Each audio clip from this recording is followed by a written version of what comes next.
you wanna bet that I can get you back inside your head before the summer ends and spread a little love. Just for a little fun, I'll make you come back to me before the rise of every sun.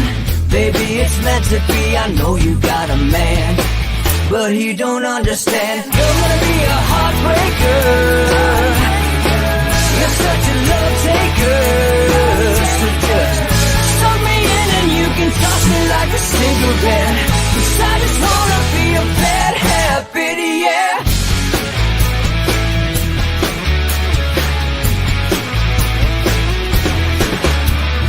Rhythm in our love, it's impressive, excessive. You can't make this stuff up. My chest beats, it's restless, wakes the neighbors up above. Yeah, baby, come and show me love. Baby, come and show me love, because you're gonna be a heartbreaker. You're such a love taker. So just suck me in and you can toss me like a cigarette, 'cause I just wanna be a bad habit, yeah.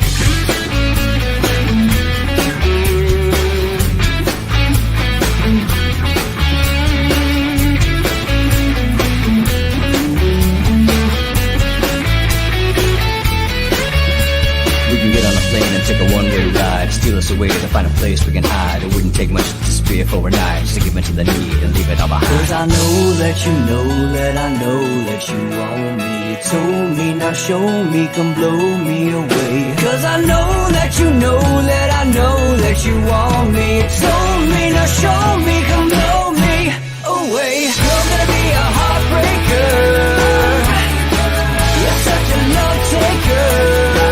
So just suck me in and you can toss me like a cigarette, 'cause I just wanna be a bad habit, yeah. You're gonna be a heartbreaker. You're such a love taker.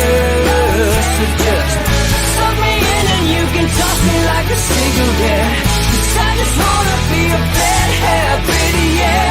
Suck me in and you can toss me like a cigarette, 'cause I just wanna be a bad habit, yeah.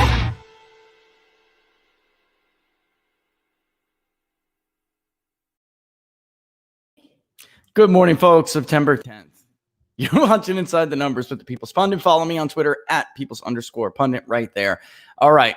Let's just talk about polling today a little bit, right? I mean, there's some economic stuff. Jobless claims are steady. Number of job openings were a lot more than people thought. Maybe we will talk a little bit about that. But the bottom line is, it's what I said was going to happen months ago. If you've been a watcher of Inside the Numbers since the start of this thing a few months ago. The CARES Act provision, the extension of it, which I mean, you had to do politically, I suppose, but it's bad policy to allow people to stay home when there are jobs to go get. You see the Small Business Optimism Survey. The number one problem and concern cited by business owners is finding qualified labor. All right. The quits rate is up, even though separations is down. All right. So the bottom line is, you should make public policy that appeals to the very best in human nature with a recognition and realistic view of the very worst of it. And if you allow people to sit on their butts and collect a paycheck, they will. The fear over the pandemic, I don't want to go back to work. I may get it. I may bring it home. The fear porn was heavy. It was heavy duty. It's a real shame because it's hurting the labor market. And the Bureau of Labor Statistics made a pretty unprecedented step yesterday by actually citing this prolonged effort to hold the economy down, which they might as well just said was political, is hurting the labor market. It's hurting the labor market. Now, we have plenty of data to show that this was absolutely pointless and did not work. I went on a tear yesterday on Twitter. Lancet, the Wall Street Journal, you name it, JP Morgan. Actual people who do this people who do this actually for a living. The most strict lockdowns did not lead to a slowing of the spread. There is no correlation between the dates and the impacts with the spread of the virus. In fact, those who actually had the harshest lockdown saw the highest caseloads. And they've seen the worst economically. And maybe we will talk about that a little bit, because I do have after. Let's talk about today. right? We're going to talk and take a much closer look because I was thinking about what I wanted to do today. And a lot of people are interested in Minnesota. All right. And there's a lot of other things that we're running out of days before the election to educate here. But the bottom line is Barnes and I on What Are the Odds yesterday went into Minnesota in detail. And something we both tried to stress was that the polls are one of the least effective data points when it actually comes to election projection. When you're talking about a model, I'm not talking about the fraud Nate Slimer. I'm talking about a real model, not poll reading. All right. When you look at objective fundamentals that are variables that go into election forecasting, polling is it's not anyway, but those really should not be considered fundamentals. But polling is not heavily predictive compared to some of these other objective models, the variables that go into these models. And in fact, I've told you guys before, the bottom line is polling has actually thrown us at the model for a loop. And it caused us to make the one change that we ever made in the PPD model, which was to reduce the impact, which is essentially like weighting. The weight given to polls, as far as their predictive value, was reduced because they caused us to blow the North Carolina Senate race. The fundamentals were clear. It was Tillis by 2 or less. But Tillis didn't lead in a single poll. Outside of Harper Polling, by the way, that was a Republican polling firm, and nobody took it seriously. Nobody took that result seriously. It made no headlines. So you would never have known it. Yeah, Real Clear Politics kind of just threw it in at the end like they do sometimes to make the averages seem more fair. But it was not a serious discussion, and it was not a serious data point for anyone who was using polls to forecast or to model an election outcome. So we killed it. We killed the weight of polling, and that was the one and only move that we ever made. And ours, whatever data we collected, was always given more priority than public polling. Why? Because I don't know what they do. And we're going to talk about that today when we look at a poll in Minnesota. The weights regionally were not orthodox weights.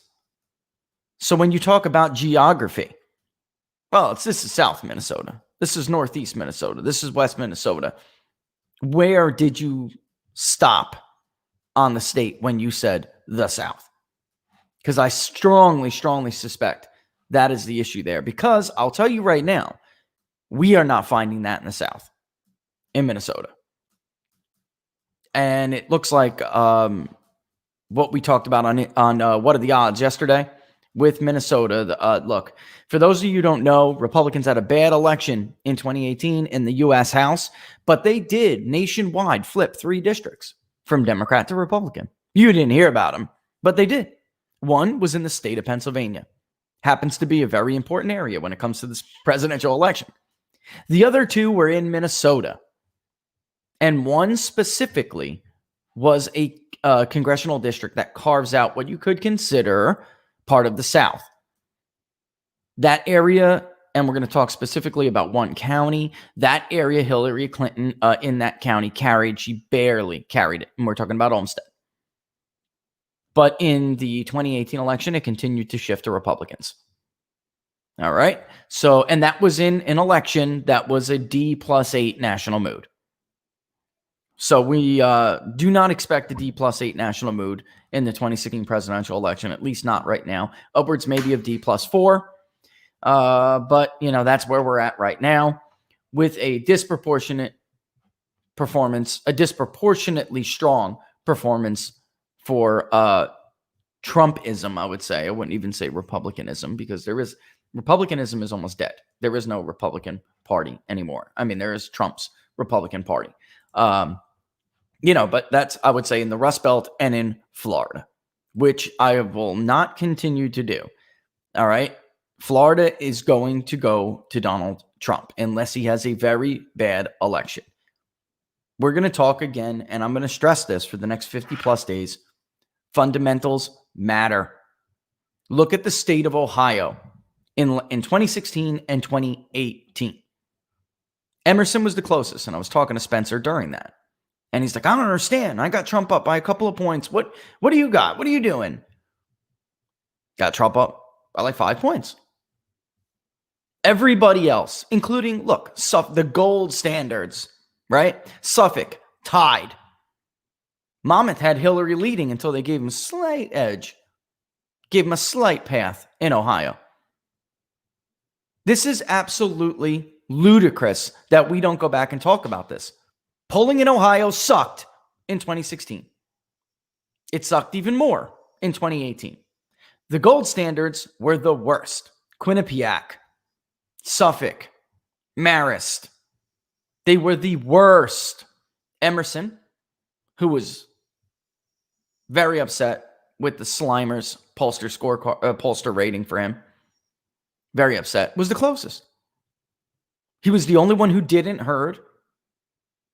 All right. And even we were wrong. We, at the end, thought that African-American turnout would be a little bit higher.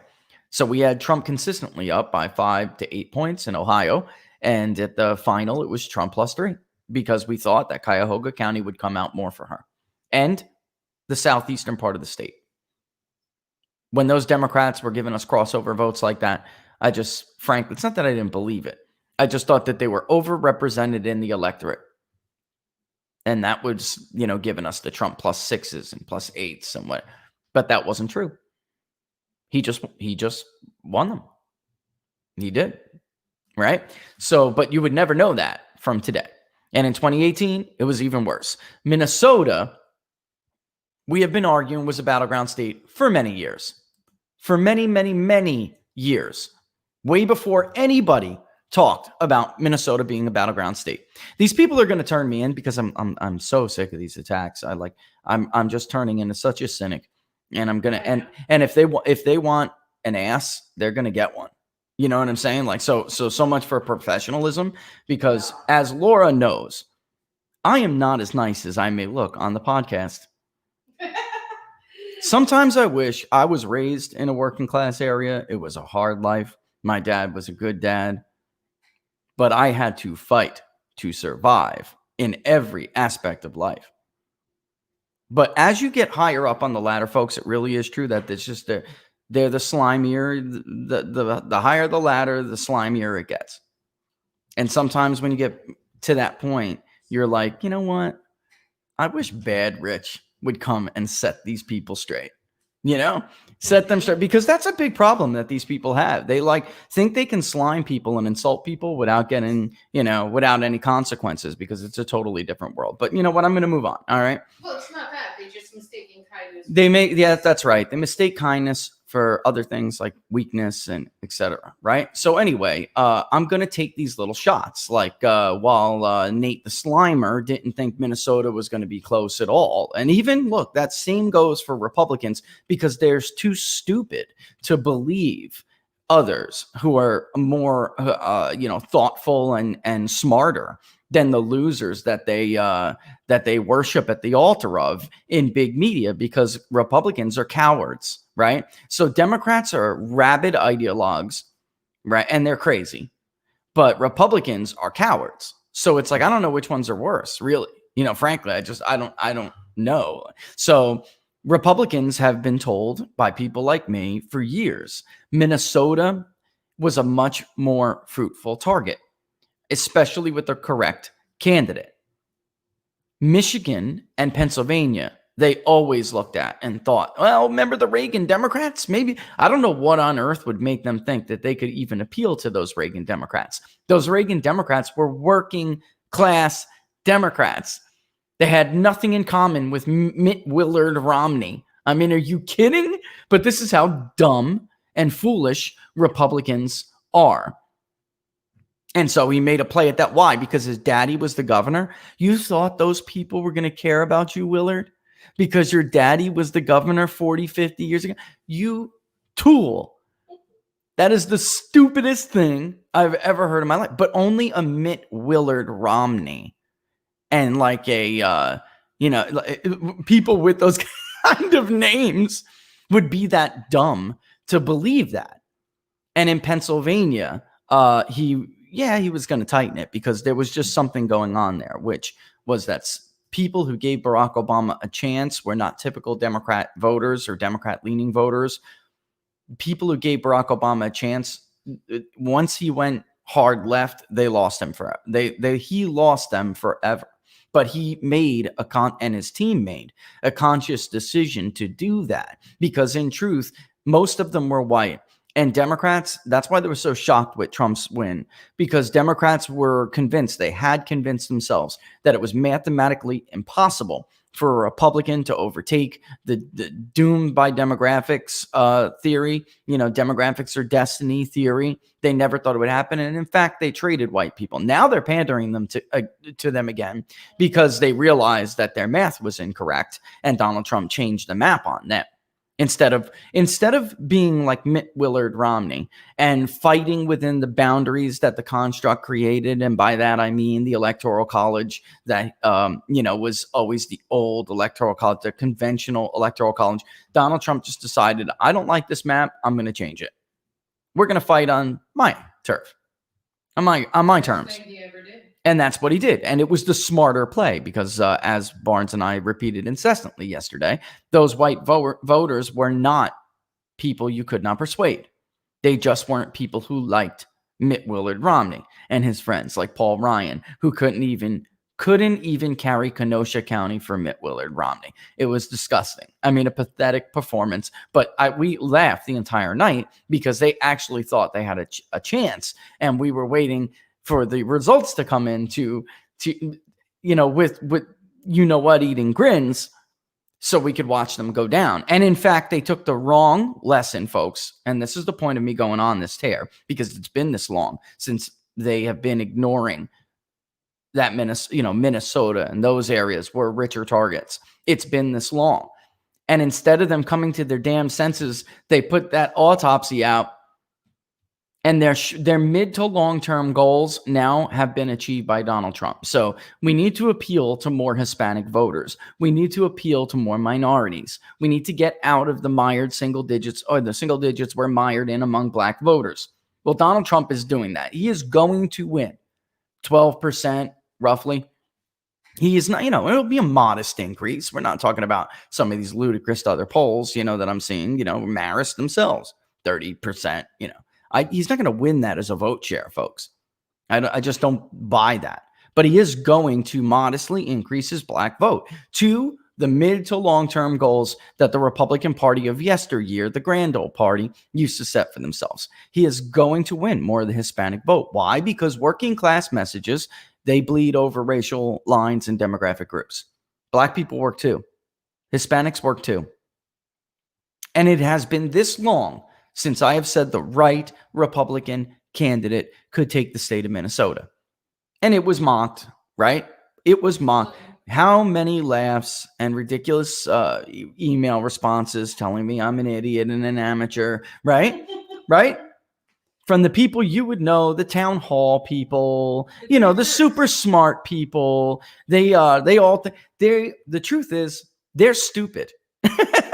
And they're mediocre people. And you're exposing their stupidity. Yeah, and someone like me exposes their stupidity and their mediocrity.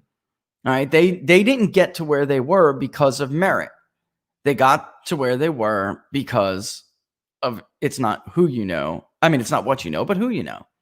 And it's a shame thing. Like, so in America, we've really turned into that artificial aristocracy that Jefferson talked about, instead of what he and the founders dreamed for this country, which was more like a natural aristocracy. Meritocracy leads the way. So what kind of a candidate would win the state of Minnesota? Let's take a look at this. Let's harken back to 2016. And back then, when we were doing our panels, we didn't really release individual polling for every state, but we would show people, okay, so the panel is this, how many are in the state of Minnesota? And for this one, it was actually quite big. And I just want to read this because I want you to understand how far behind everybody else is on me. Why we knew that it would be a battleground state. All right. While most election forecasters did not consider it a battleground in 2016, Republican Donald Trump has put Minnesota in play against Democrat Hillary Clinton. And there were two recent polls that indicate the state could prove to be a sleeper. Not they weren't there yet, though, despite Mrs. Clinton's built-in partisan advantage and the fact Mr. Trump hasn't held a single campaign event there the entire campaign season. Again, worth noting, Trump only visited one time. And that, as far as what I know, and in the book, How Trump Won, I gave Larry Schweikert, I think it was this poll, wasn't it? I gave Larry Schweikert the internals. I think it was this one. And then he gave it to Steve Bannon.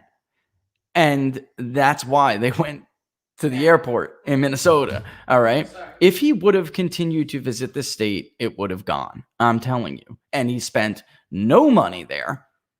All right. But anyway, regardless of the polls, which most other ones showed Hillary Clinton with a very big lead, including the one we're going to go over today that shows Biden up by 7. And we're going to kind of scrutinize some of that because some of it was unorthodox and you should know that. All right. And then some of it is just kind of in the dark. Right. So and then so that's number one. But they had Biden by 7. I'm going to show you the difference in certain groups with Biden and Clinton. And then keep in mind that poll, they actually, when we were saying it was a 2-point race, they were saying Clinton had a 10-point lead. Just keep that in mind. And this, again, is the state of Minnesota. So demographic voting patterns, and this is how it worked with the PPD tracking poll. It wasn't the PPD poll. It was but whatever. It wasn't conducted by PPD is the point. Like those idiots cannot get through their thick head. What we would do is essentially model based on demographic voting preferences and whatever samples we had in that specific state, right? So if we know we have certain demographic groups, they make up a certain percentage of the electorate in a particular state, then we can project a vote share in that particular state. I'm trying to explain this as like, as detailed as possible without trying to sound like the Slimer who goes on these tangents like you're too stupid to understand. But guys, I mean, some of it is complicated, but if you were here with me, most of you may not even consider yourselves to have great math skills. But if you were here and I could show you what we did, most of you would be able to follow along because while the process is complicated, the actual math is not. It's basic math. Now, weighting is crazy, and that's serious. Yeah. But I could teach you all how to calculate a sampling error. No problem. The equation looks crazy, but I could teach you all how to do it. It's not a hard equation. A sampling error, Laura. I'm not telling them how to map electorates and extrapolate, from one state, to one county to another. All right, but let's begin with some historical perspective and then data specifically, and the voting behavior and underlying ideology of the state. The North Star state has only voted for the Republican candidate 3 times since 1932, and it hasn't since 1976. It even bucked the entire country in 1984, albeit by a very tiny margin. It stood alone as the only state to back Walter Mondale. He was a native Minnesotan, albeit by the slimmest of margins. Former Vice President Mondale carried the state with 49.72% of the vote, or 1,036,364, to 49.54%, or 1,032,603 votes for Ronald Reagan. All right, so folks, we are talking about a vote share of less than 4,000 votes. All right, so in 2000, it was very close again. Al Gore received 49.91%. Governor Bush, at the time, received 45.5%. Now, worth noting, because Democrats at the time, and this is an argument we used to hear all the time, they would say, and I'm talking about from Republicans, because they hook, line, and sinker by everything that Democrats and media pundits tell them, because, again, they're stupid and they're cowards, all right? Green Party candidate Ralph Nader did take 5.2%, or 126,696 votes. That was more than at the time we had been polling Jill Stein at. All right. And roughly the same as Libertarian Party Gary Johnson was getting in our particular polling. All right. So in 2000, so they would always blame. The point is, they would always blame these close races on Ralph Nader. In 2004, without a third party candidate, President Bush still ran competitive in a state against then Senator John Kerry.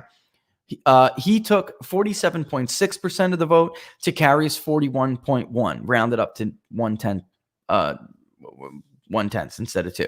All right. That obviously does not account for Ralph Nader's margin. So the idea that Kerry was going to get every single one of those votes is ludicrous. Now, in 2004, Bush was obviously, he was the pro-war candidate. In 2000, he was not. And it's important to remember, because these voters don't like war. They don't like interventionism. You could never win them as a traditional Republican. That's why Bush lost New Hampshire. Why? Because there's a very similar demographic voting group in Minnesota and in New Hampshire. They're also in Maine, by the way. They're in Ohio. They're in Wisconsin. They're in Michigan. They would, and to different levels, of course, and to different percentages of the electorate. But you could never win them as Mitt Willard Romney, as John McCain, or as Bush 2.0. Who barely eked out re-election because he had an advisor, Karl Rove, who's on making Twitter headlines today for defending Trump against this. Joe Biden's a liar. He lies a lot. We'll talk about that later. I don't want to get off course, but he is he lies without prejudice. And there were some of my left-wing friends who didn't want to nominate him, and they were for Bernie. And they were like, you don't understand. Trump is going to thump Biden because Biden is a freaking liar. Those of us who know him, they know he's a liar. You can't put a liar up against a liar. Only, they were afraid of taking that away from Donald Trump. All right. So anyway, let's get back to it. Bush lost New Hampshire after winning it in 2000.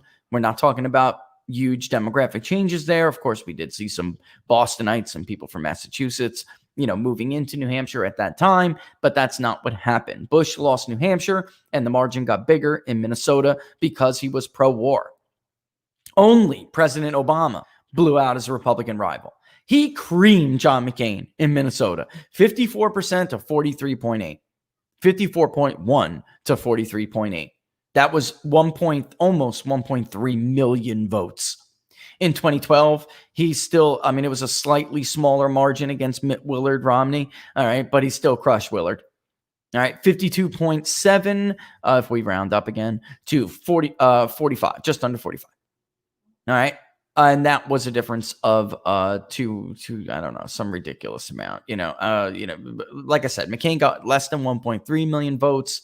Romney actually got more, but population changes. All right. So Barack Obama nearly got the same number of votes that he got in 2008 against McCain. So then why do we feel, regardless of the recent polling, that Mr. Trump can carry the state? Populism, plain and simple, coupled with enthusiasm and the presence of third-party candidates on the ballot. In the state of Minnesota, populism has long been the predominant political force. Forget about parties. Forget about them. The success of the state's political parties depended upon it. And the president having the presidential voting preference shows this trend going back to 1860, which is why ancestral heritage, understanding that, like Barnes and I said yesterday, is important. And the Nate Slimers and the rest of them, they are so bad at their jobs. You cannot predict human behavior if you don't understand the people that you are trying to predict. And he's very ignorant. All right. Outside of his little cheese and tea eating and wine tasting circles, whether some of the Republican Party are willing to admit it or not, and many of them didn't want to when we would argue this years ago, American populism took root in the GOP. Democrats are not the birth party of populism in this country. All right. President Reagan, President Bush, 2000, had both populist undertones in their campaign's message, particularly their economic message. Obviously, Reagan was an economic nationalist, no doubt.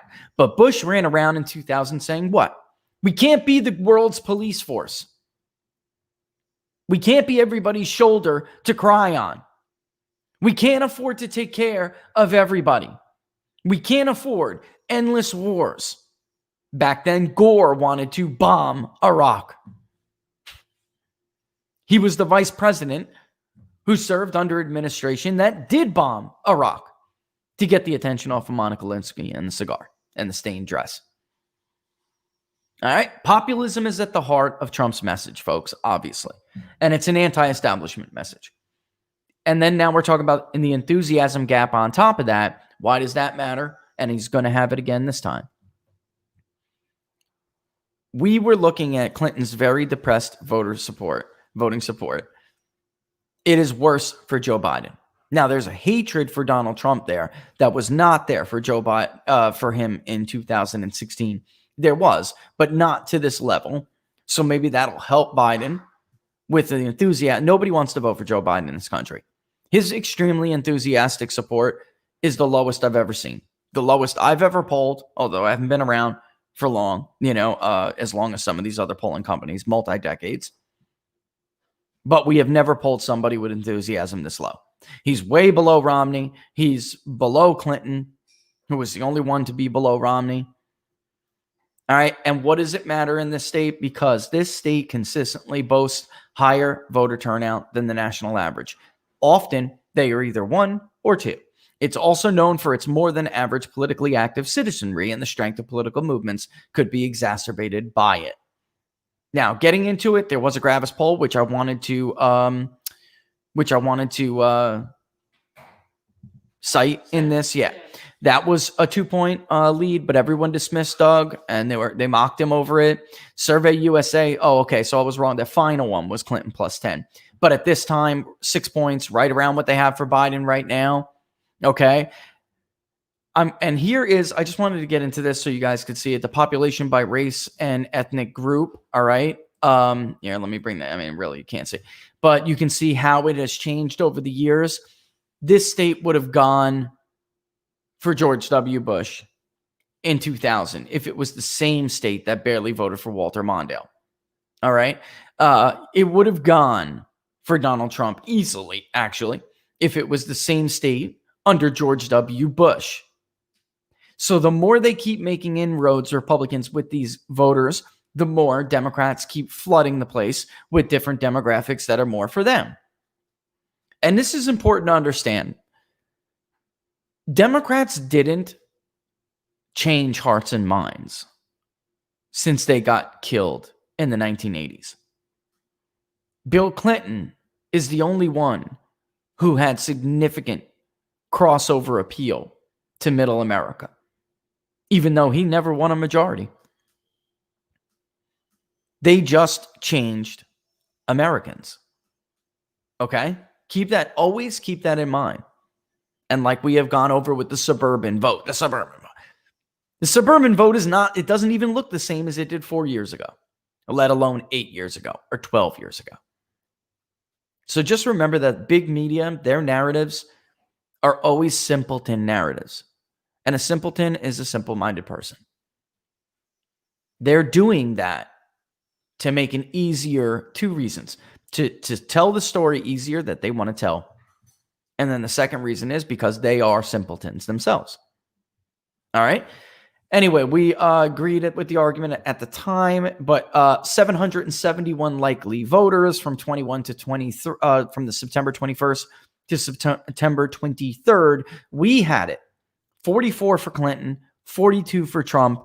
Gary Johnson got 5. Jill Stein got 2. 7% were undecided, which was at the time slightly higher than the national average. When you looked at voter loyalty, Trump's voters were loyal. 89% said they were not going to change their minds. Clinton's voters, 77% told us they were not going to change their minds. So that presented a real challenge, even if those remaining mind changers switched to third-party candidates. And we basically rated it as a battleground, and we got eviscerated for it. Right? Mm-hmm. You fake bastard. Right? How dare you tell the truth? Who invited you to the club, you scumbag? All right? I don't want to be a part of their club. I don't want to be a part of their club either. The hell with their club. But listen, so today, that is why today we are talking about Pennsylvania and Minnesota, because we're going to go over them a little bit more in detail. But before we did, I had to set the foundation to show you, because revisionist history is a son of a, you know what? These people, they have very short memories. We got mocked for that rating. We got mocked for that result. We got attacked. And I don't mean when you get mocked. We got attacked viciously over this. And in the end, Minnesota almost went for Donald Trump. Now, the top map. Oh, I'm gonna get used to this one day. Hold on. It's this way. This is Pennsylvania. Obviously. This is killing me. And this one is Minnesota. Oh, that's so much easier. This one is Pennsylvania. This one is Minnesota, obviously. You can see where Clinton held on over here. That is where this up here, folks, which we're going to look at specifically when we take a look at some of that data, is the Iron Range. Donald Trump carried. It's up in the north. I'm doing the best I can here. Donald Trump carried and flipped some of those counties, but there were 4 Iron Range counties remaining. Okay? Clinton held on. That light blue in the southeast is Olmsted County. That one has trended Republican because there is a population center there. Okay, but in the end, there's a lot. It's been moving towards Republicans and that working class message. What keeps it there is that it does have a nice population center, and when you get to those, you start to really lose how the share and the impact that the white working class has on the electorate. In 2018, a lot of people said, oh my God, Minnesota is blue. That's just never going to happen. We'll tell you why Minnesota voted so favorably for Democrats in 2018. There's simply, even though if you look at specific demographics, they won statewide races because their voters showed up disproportionately. But they didn't make many inroads with people that they had been hurt with in 2016. All right. These voters are not going to show up in mass for Republican candidates. They're not. But they do vote in presidential elections, and they will show up for Donald Trump. That is the point I'm making here. All right. And we'll speak a little bit more specifically about that area of the country. Barnes and I spent a long time on the Iron Range yesterday, and we're going to go over it in more detail because there are a lot of votes there. So you see St. Louis County there, all right, which is the bigger vertical, bigger vertical county, right? So this one's St. Louis right there, all right? And you can see it's not light blue. It's Clinton won it by double digits. That is what Barnes and I kind of have been arguing. Well, we know that at least 2 of the 4 are likely to go that's just the way we're moving. I didn't need polling data from Survey USA or anyone else to tell me that. Donald Trump has 7 Democratic governors. There is an outright revolt up there. And I'm going to show you how many Democrats are up there. So his margin in that area is it means huge, historic crossover support. Historic. Something we haven't seen since like maybe 1984. 1988, because that was like Bush did very well, but they did it off of their love for Reagan. When he had to carry it, when he had to walk on his own, he couldn't. And he lost, a lot of those voters that stayed with Reagan. Minnesota did not vote for Bush, of course. Neither did Wisconsin. So it showed you in a 400 plus electoral vote landslide. It really showed you some weakening there of the Reagan Republican coalition. So the Republican establishment, they could never do this without these guys. All right, the Bushes, the Romneys, the McCains, these are failures of political leaders. That is not my subjective opinion. That is objectively true. When the Reagans leave, they flounder and they run the party into the ground. When Donald Trump leaves, they will try again to run it into the ground. I don't think they're ever getting their party back. somebody else will take it over. Don't you find it ironic? Do you have your mic on or no? Here, let me figure eight you. There you go. Don't you find it ironic that whenever the state is in distress, they want a Republican, and that whenever it's like in complete utopia, they'll like, a Democrat can run it. Yeah, that is actually, I mean, I get that a lot, and that is a really good. That's actually a really good point. Let me tell you why that happens. And Democrats are very good at this. Republicans are trusted more on big issues like to keep you safe, the economy and jobs. But once those issues are, let's say, when they're doing well, when the economy is growing, then Democrats start to really hammer at wedge peripheral issues that they are trusted more on. And they make the election more about that. And they are fantastic at that. They've been great at that for years. They have messaging discipline. I don't even know if it's so much that Democrats have messaging discipline, so much as they have a media who helps them push a message. It's probably a big dip, but they are better at staying on message and circling the wagons. Republicans are cowards. They cave. They abandon each other. You can't get a message out like that. You just can't. All right. But in any event, you can see these are the 2016 maps. I just want to put that out, before we go, because I'm going to take a real quick break. But these are the 2016 maps. All right. And we're going to talk about, regardless of polling, what it would mean if we looked at a couple of scenarios. So Barnes and I were arguing the other day, or not arguing, debating whether or not St. Louis would go, or would it just be Carleton and Lake?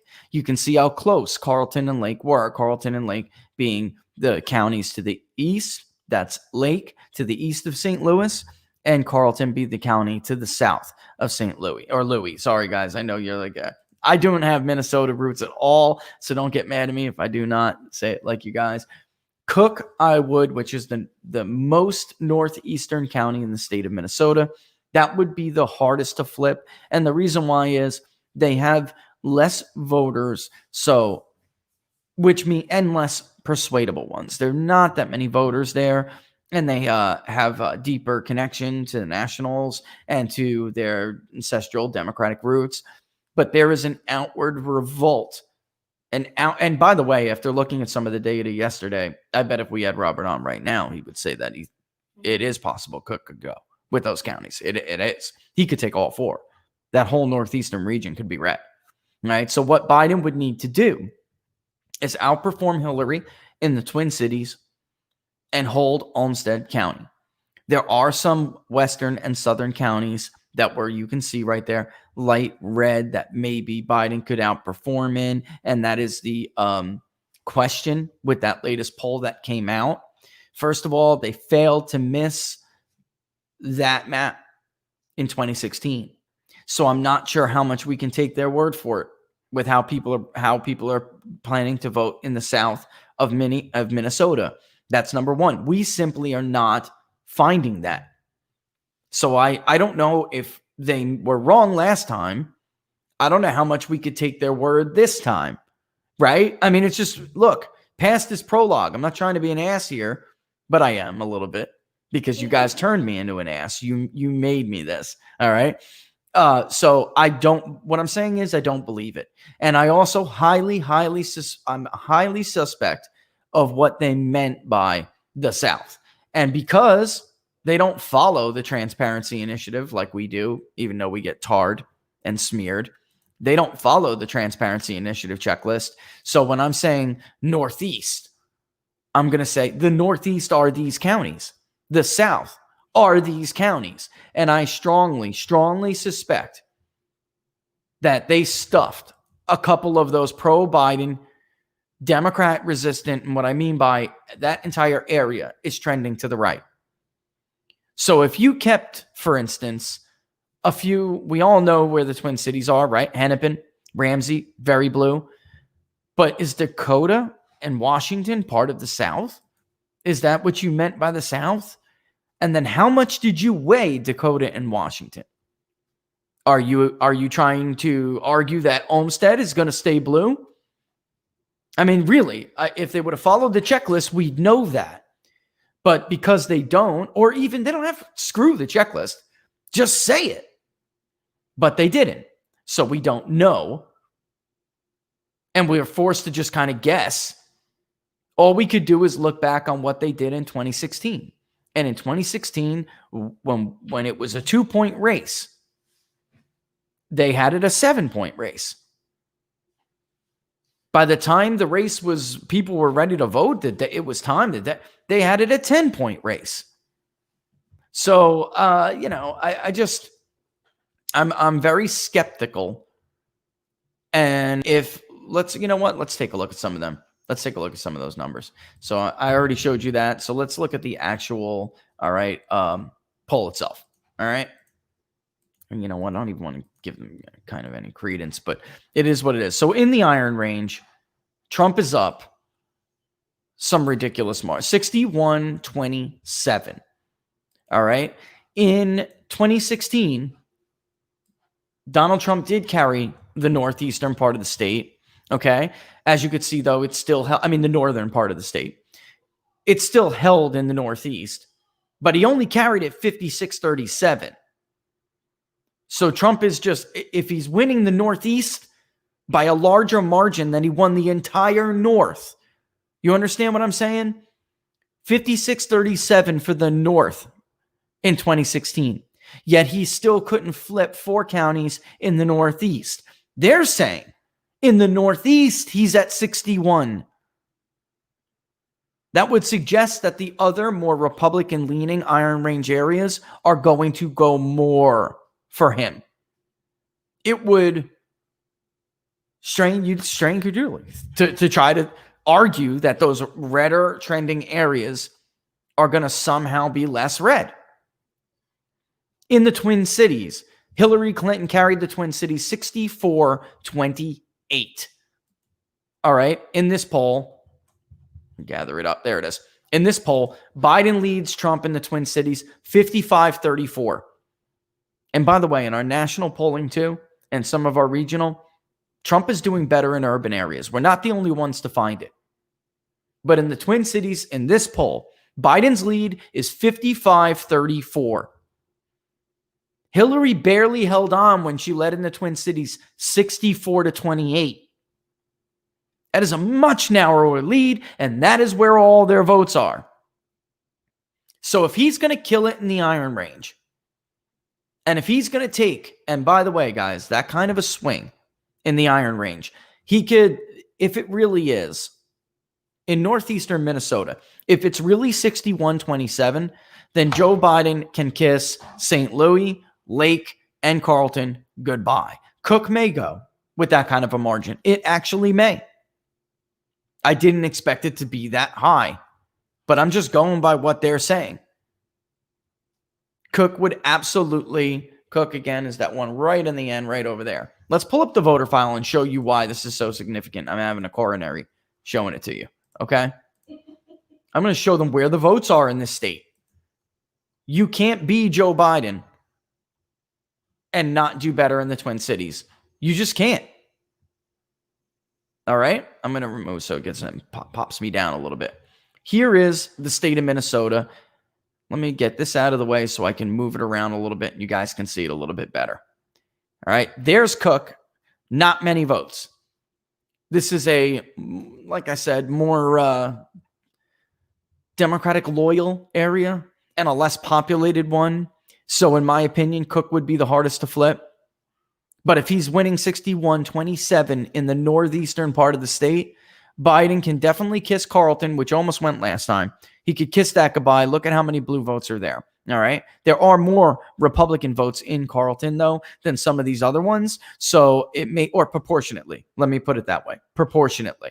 So that one would probably be among the first to go, that or Lake. And then St. Louis, which is here, St. Louis. Sorry, guys. I know some of you are going to be like, I'll say it. I'm not from Minnesota. This one I thought that Biden could hold on to. But this at 61-27, he's not holding it. It's gone. Trump won the entire North, this entire part of the state, by a margin of only, not only, it was a big margin. It was a 20-point margin almost. 56-37. 36, 57, 36. Sorry, excuse me. This was where he was the weakest. Now his margin is bigger there than it was in 2016, which means the North is going to go to Trump 65, 70%. What does that mean for Joe Biden? Hennepin and Ramsey have to save Joe Biden. He's got to hold on to Dakota and he's got to hold on to Washington. One or two could go. I just don't think so. I think the trends that we're seeing, you have a place like the Iron Range moving more to, Trump, and working class voters moving more to Trump and Republicans. You're seeing these areas where you can tell there's a lot of Republicans over here. You're seeing voters in these areas. These areas continue to shift, like Delaware County and Pennsylvania, that kind of thing. They're shifting more to Democrats. So I wouldn't be surprised. Here's the problem, though. This place was impacted deeply by these riots. So if this is a law and order, safety, economy election, then it could mean something totally different. Olmsted is down here, folks. You can see my little hand, right? The little hand. They can see that on this when I go like this and try to show them an area. This is Olmsted down here in the southeast. Yes, I see. All right. You can see they're trying to say again in this poll that Biden leads in southern Minnesota. I don't know what southern Minnesota means. Dakota and Washington and even Ramsey and Hennepin could be considered southern. Did you cut off Hennepin and Ramsey and Washington and Dakota? Did you do that? And that is what you're considering the South? Because again, they were wrong on this in 2016. That may have been what they did. That may have been what I don't know. I wish they would give more information about the poll, and then I could say for sure. All I can tell you is these areas got redder in 2018. This area gave Republicans one of the two congressional districts that they actually flipped in 2018 when they got killed. They flipped 3, 2 came from Minnesota, 1 was in Pennsylvania. So I wish we just got a little bit more information than that. But past this prologue, the bottom line is if he's doing that well up north, look at how many votes are there. Biden has to do better in Hennepin. He has to do better. And according to this poll, he's not. Hillary Clinton carried the Twin Cities, which is about a third of the vote in this state. She carried it 64-28. Biden's lead in the Twin Cities is too weak. Again, forget, what the picture, the overall picture, the top line the pollster is trying to give you, to paint you. Fundamentally, there won't be enough votes. There won't. He would have to change. There would have to be some drastic change on this map, Laura. Are the redder areas going to get bluer? Maybe. But again, we're just not finding that. We're not finding that. And this and you'll see, we are not finding that. This area here, down here, Joe Biden does have some support in Rice, of course. Blue Earth, Olmsted is still a very populated area, but it's moving in the other way. It's moving in the wrong way. I just don't buy it, Laura. I simply don't buy it. All right. When we come back, we're going to take a very short break. Don't go anywhere. We'll entertain you with a song. All right. 2 minutes. Don't go anywhere. Get your questions in. All right. It's Thursday. I'm in a polo shirt today, which means I'm looser. And we're going to take some more questions.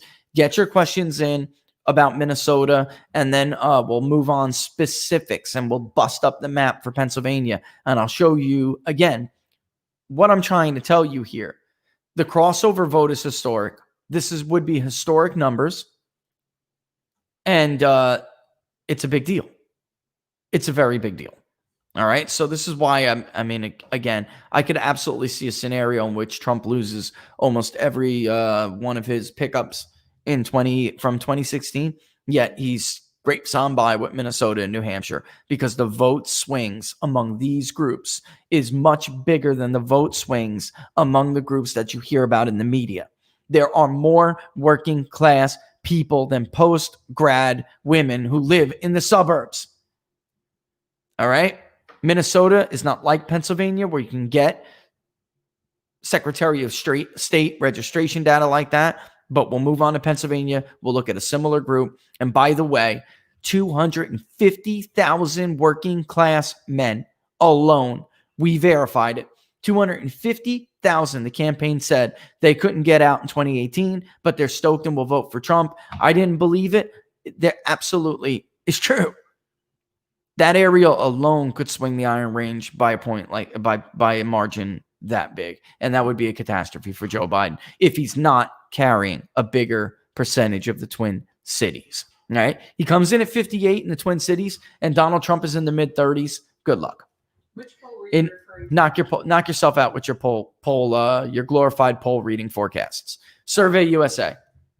You know what? During the break, I'll shoot it to them on the thing. All right, we'll be back in 2 minutes. Don't go anywhere. You're watching Inside the Numbers with the People's Pundit. Follow me on Twitter at @peoples_pundit. Don't forget to like us on Facebook, and don't forget to subscribe on YouTube. Hit that notification bell to let you know when we go live. Stick tight, folks. We'll be back.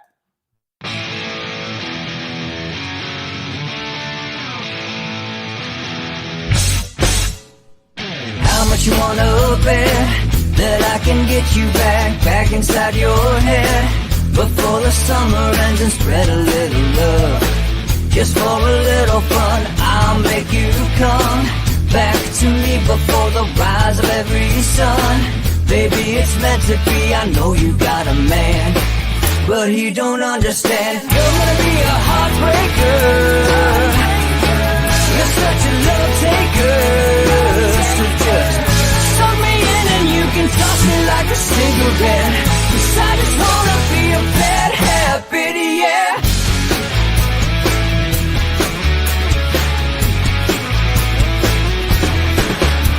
There's rhythm in our love, it's impressive, excessive. You can't make this stuff up. My chest beats is restless, wasting neighbors up above. Yeah, baby, come and show me love. Baby, come and show me love. Because you're gonna be a heartbreaker. You're such a love taker. So just suck me in and you can toss me like a cigarette. 'Cause I just wanna be a bad habit, yeah.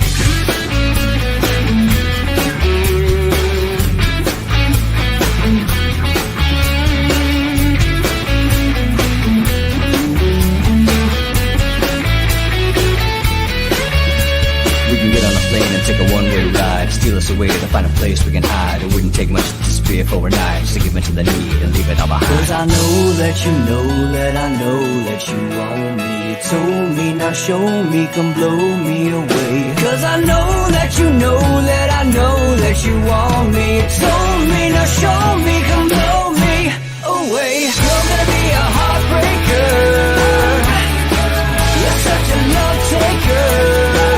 So just suck me in and you can toss me like a cigarette. 'Cause I just wanna be a bad habit, yeah. You're gonna be a heartbreaker. You're such a love taker.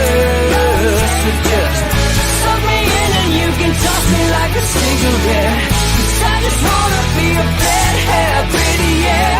Suck me in and you can toss me like a cigarette. 'Cause I just wanna be a bad habit, yeah.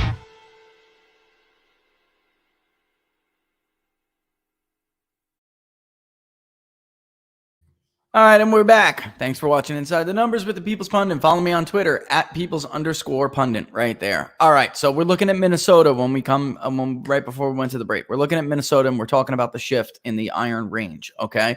And there's more to this story than meets the eye. The shift in the Iron Range, you can also see among these kinds of voters. You know, they maybe not, they don't share everything, but they share certain ancestral roots. They share certain voting preferences and voting patterns, okay? He would need, and by he, I mean Joe Biden, he would absolutely need to squeeze out a bigger margin in the Twin Cities if Donald Trump takes 3 or 4 of those Iron Range counties that he did not take before, especially St. Louis, all right? There's a lot of votes up there, folks. 61-27 for the entire Northeast is devastating. Devastating. Donald Trump carried the North with 58% of the vote. The Northeast is what pulled that vote share down. He did better in the other parts of the North. All right.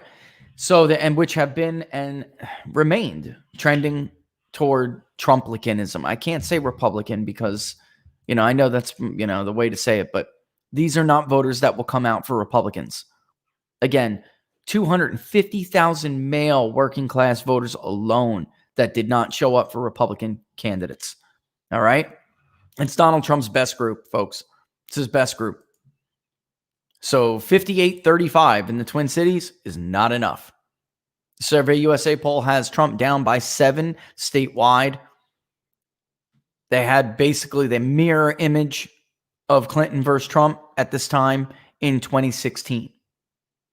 It was a bigger margin when we got closer to the election. Obviously, that did not come to fruition.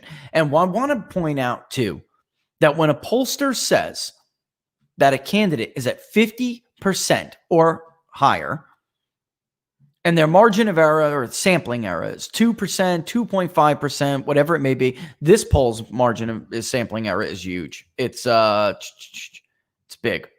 4.5, I think. Something like that. In this day and age, 4.5's a lot. 5%. We have minimum sample sizes at People's Pundit Daily. So, we wouldn't even do this poll. We wouldn't even agree to conduct it. We have minimum sample sizes for certain states. Everyone's different. Minnesota's not that big of a state, so 553 likely voters is going to give you a sampling error of about 4.5, something around that range. I didn't even give it. I'm looking to see if I can find it. I'm not even finding the sampling error. I know that they must have given it somewhere. I don't know where. 5.2. The sampling error is 5.2. Excuse me. 4.9 in registered voters, 5.2 in likely voters. That is that's a lot.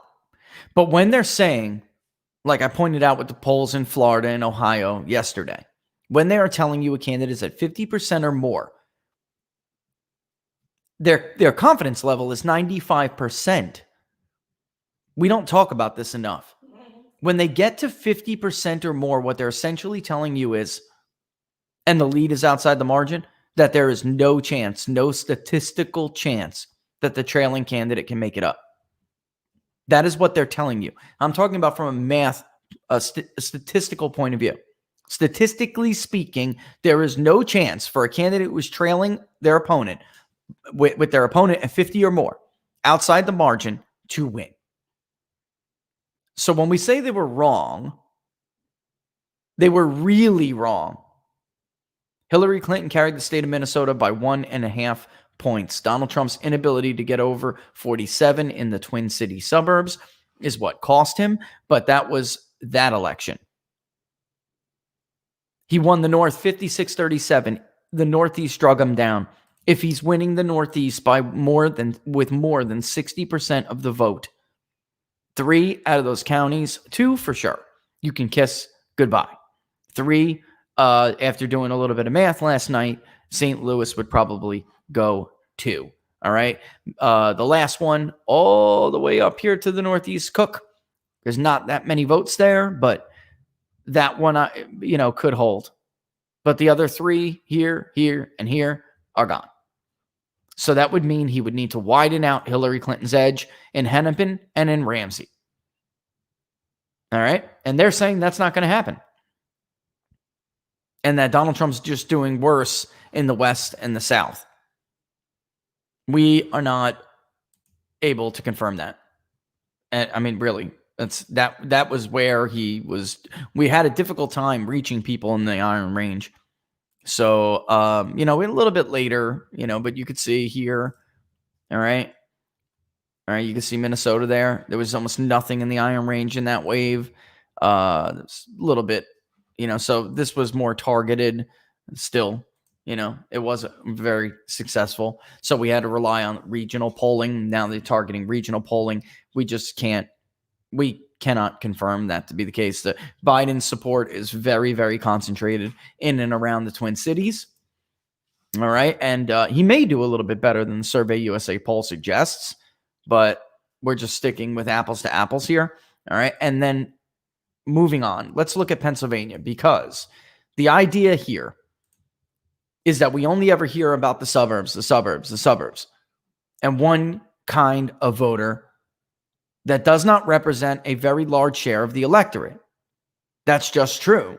In most of these states, in Minnesota, the Twin Cities is about a little under a third of the vote, just about a third, but a little under. There are a lot more working class voters in many of these states than there are female white women with postgraduate degrees. I mean, or even graduate or above. So in some of these areas, they don't represent that much. And the shift, the point shift means it's just not as big. All right. And in Pennsylvania, let's map out Pennsylvania here so I can go to this other. I'm going to do it when you guys can see the actual party split. So let's keep nuns out of it. Wow, Pennsylvania's looking much more red this year. I mean, just no doubt. Democrats still have an edge because of where they're concentrated. Here in Philadelphia, here in Allegheny, very concentrated there. Bucks County, Montgomery, Chester, and Delaware. And then even the Philadelphia suburbs. These areas, folks, right here, used to be Republican areas, and they have been shifting towards Democrats in the last several elections. All right. Latest voter registration will get one more update before the election. And what I was waiting to see was Bucks County, because there are some people who left those Philadelphia burbs. It's not necessarily true that they're trending. Those same voters are trending. You have some of them, the Irish, especially Italians. They have left areas that are more. It's not the way it used to be during Rocky, all right, in the 1970s. A lot of those voters have left, and they have gone to Bucks. They've gone to other counties like even Chester in Delaware. That's just true. But Chester was the last one to flip to Democrats. All right. And those changes were much bigger than Republicans would like to see. But Bucks, Berks, all of those other southeastern counties, that would tell us whether or not that shift is going to bleed in to other groups of voters that aren't in the class that we hear about in the media all the time. In Bucks County, Republicans made a net gain in this last report of a little over 1,000. Democrats only gained 536 in Chester. Lehigh, Republicans actually got a small gain again after Democrats made some progress. 344. In Montgomery, much bigger for Democrats, 1,870. But in Philadelphia County, 1,157. In Berks, it swung back 1,061 for Republicans. But Bucks County in the southeastern part of the state was key, because if the primary vote share looked pretty good for Donald Trump there. All right. And then there are some other areas where, you would try to offset if he bled out in Bucks. Could there be enough working class voters in the rest of the state to offset the loss that they're seeing in the suburbs? This voter registration data is a gut punch to Democrats, along with the Monmouth poll, because one of the biggest gains, 1,157 in this last report for Democrats in Philadelphia County. In some of those suburbs, the Monmouth poll actually has Donald Trump with a 2-point lead, which would mean Donald Trump is going to carry Bucks County. I actually was thinking that Biden was going to carry Bucks County, and now I have to rethink that. All right. And let me just grabbing all my prior election data to do some comparisons here. I can't show you guys I got to show you one at a time. I'd rather you guys be looking at the map, so it really gives you, a better assessment of where people are. All right. Let's bring up our Minnesota and Pennsylvania map again. All right. Pennsylvania is going to be the map on the right, and you will see Bucks County is actually blue. Okay. Light blue, but blue. All right. That's all the way to the south. That's the southeastern part. Bucks southeastern region of the state. Bucks is the most eastern county on that map. So let me do this. Oh, I can't do it like that. But compare it. Bucks is, where's my little handy hand? Bucks is right here, guys. Can they see that moving? Let me zoom in on it. This is Bucks County. Let me scoot over this map. There are a lot of Republicans in Bucks County, yes. But it used to be a solidly Republican county. All right? Here's Bucks. Bucks was swinging away. It was swinging away in 2016. This is Bucks County. Montgomery next to it, and Delaware, this area right here. That all was, nice, good news for Democrats. And Chester, once upon a time, these used to be Republican strongholds. They're, no longer Republican strongholds. But Bucks has bucked that trend, or at least that it hasn't moved at the same pace because so many of those reliably Republican kind of political maturation voters, the Italians who, move out of inner cities all, decades ago, from the 80s, from the 70s, their families, they have left and they have gone to Bucks and other areas. So those, and then there's a lot, still more working class people in Bucks than there are in some of the other areas that used to be Republican strongholds. All right. Here is let's get into other parts of the state here too. All right. Let me pull this up. Southwest. Let's take a look at the Southwest. Yeah, that's the other stronghold for Democrats in Pennsylvania. Here's Allegheny County right here, where you have Pittsburgh. Makes sense. You have the suburbs outside of Pittsburgh. Same story. Used to vote Republican once upon a time. Got more Democrat as time went on, but not so much as Philadelphia. So they are different kind of suburbs the farther you get from Pittsburgh. All right. Allegheny County actually saw a net change toward Republican of 698. That is not good news for Democrats. Westmoreland, which could be kind of finicky. All right. Right here.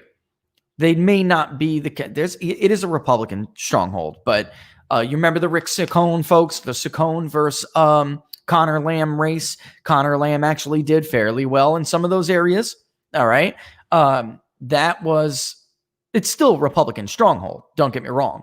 But you would have thought that it wouldn't, be that pro-Trump because they're more traditional conservatives, some of them in that area. And you have like more traditional conservatives, and then you have more establishment Republicans. So, and there are working class Republicans there. I'm simply saying that it's not as friendly to Trump as you may have thought. All right. That saw a net change of 1,749 toward Republicans. And there used to be, guys, years ago, this area here, Cambria even, years ago, if you look at the Bush v. Gore maps, if you look at the Bush v. Kerry maps, Democrats competed. They were competitive in some of these areas. These were a lot of ancestral Democrats, especially again in the Northwest. Here's Erie County up here. Barack Obama carried Erie County by 16 points with Joe Biden on the ballot. They had high hopes for that kind of county. Same thing with Susquehanna, by the way, and same thing with Lackawanna. Those are in the Northeast. We'll get to them in a second. The Northwest, Erie, continue trending towards Republicans. 321 net change. All right. That is a gut punch because Donald Trump carried it by 2, and they thought somebody like a Joe Biden could have some impact in a place like Erie. Even Forest, a very, very, very small county, there was a net change to Republicans. And small, not geographically. Small as in population and as in a share of the voting electorate. Let's go to the Northeast over here. Look at Susquehanna, Lackawanna, Luzerne is over here. Folks, these are the areas that Biden called home. He went out there. He's trying to convince everybody, I'm from Lackawanna. You can trust me. People in Luzerne, you can trust me. They saw some movement in Luzerne, and then it reversed. You would not think you would see registration changes like this, but it's a net shift to Republicans, 1,423. Lackawanna, 470 toward Republicans. Not a single Northeastern county saw a gain to Democrats. Not a single Northwestern county saw a gain to Democrats. All right. Lackawanna, again, is important to point out because, of course, where, Joe Biden's supposed home, it was supposed to be, he thought, too, that he could win back Luzerne. He could win back Lackawanna. It doesn't look, first of all, it doesn't look like he's even going to make a shift, let alone win any of these.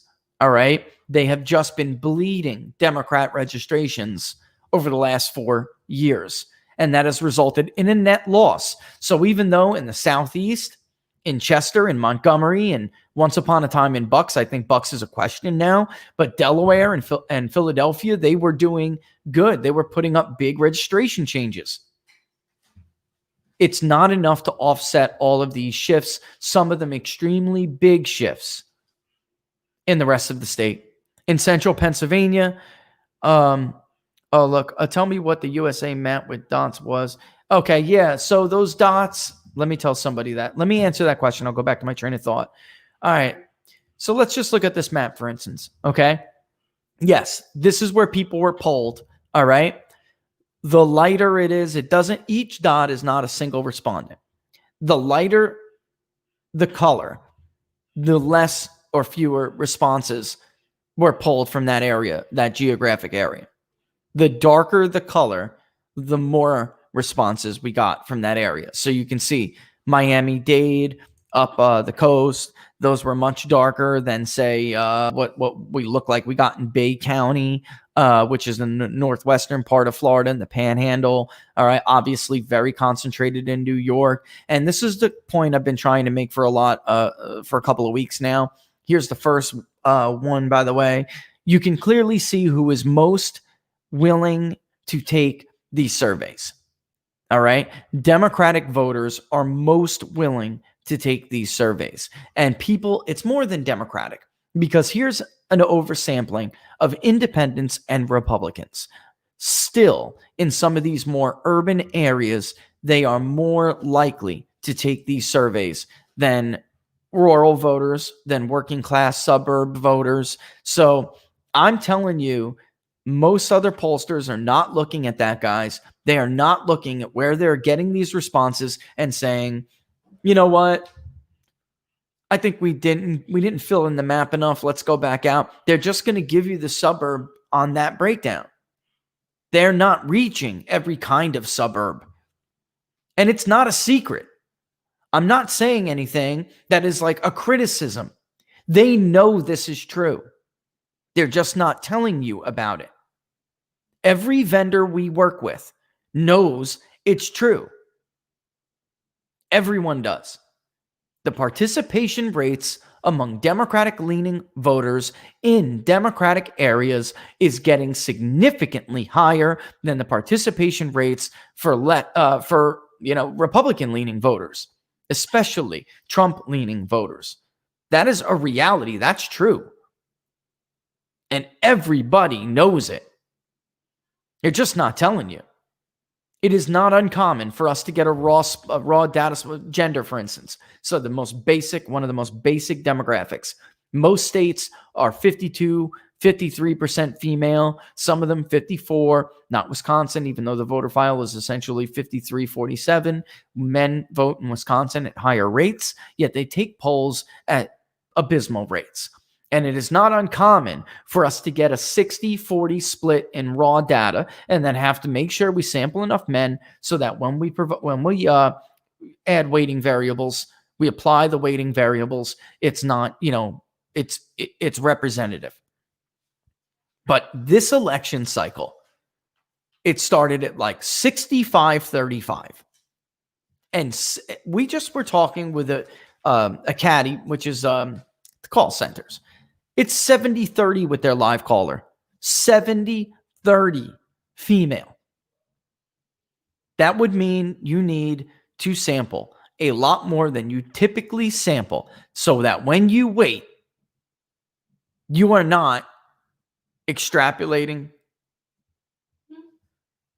Instead, you're not compensating instead of extrapolating. Yes. Right? You cannot extrapolate to compensate for not having an adequate sample size. Ladies, in sample sizes, bigger is better. Okay?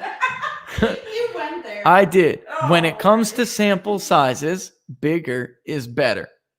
All right? That's just the way it is. All right? That is true. We are in that era. Okay? I made somebody said I literally just laughed out loud. All right? It's true. I got say things in the way that it sticks with people. You know what I mean? That should stick with them. So again, in the central part of Pennsylvania, all right, and then we'll take a 30-second break and we'll come back and start answering questions because this is going to be detailed answers, which Laura will flip out on me. But look, Northumberland, for instance, again, look at how well they did in Union. Look at how well they did in the suburbs in Northumberland. It's a shift, 764 in Northumberland. Union, 196. Again, not a single county in central Pennsylvania has seen a net shift to Democrats. Not a single county. All right? So if you go over it all, not a single county in central Pennsylvania, not a single county in north central Pennsylvania, not a single county in the northeast of Pennsylvania, not a single county in the northwest of Pennsylvania, and only one county in south central, which was Dauphin, all right, which saw a net gain for Democrats in registration. And by the way, that net gain was seven registrations in Dauphin. That's it. You can't find them anywhere. Oh, and the Southwest. I forgot the Southwest, including their stronghold of Allegheny, which saw a net shift to Republicans of 698.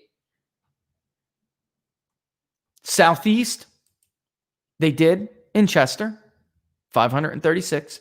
They did in Delaware, 1,178. They did in Montgomery, 1,870. And they did in Philadelphia, 1,157. But they did not in Bucks County, which was 1,001 shift to Republicans. They didn't in Berks, which was 1,061 shift to Republicans. They didn't in Lehigh, which was 344 to Republicans. That's it, folks. That's all. You add that all up, and it's a massive, massive shift. And what is the moral of the story here? What is the lesson? In many of these states, there are simply more voters shifting to Trump and Republicans than there are voters shifting to Democrats and to Joe Biden Democrats, whatever.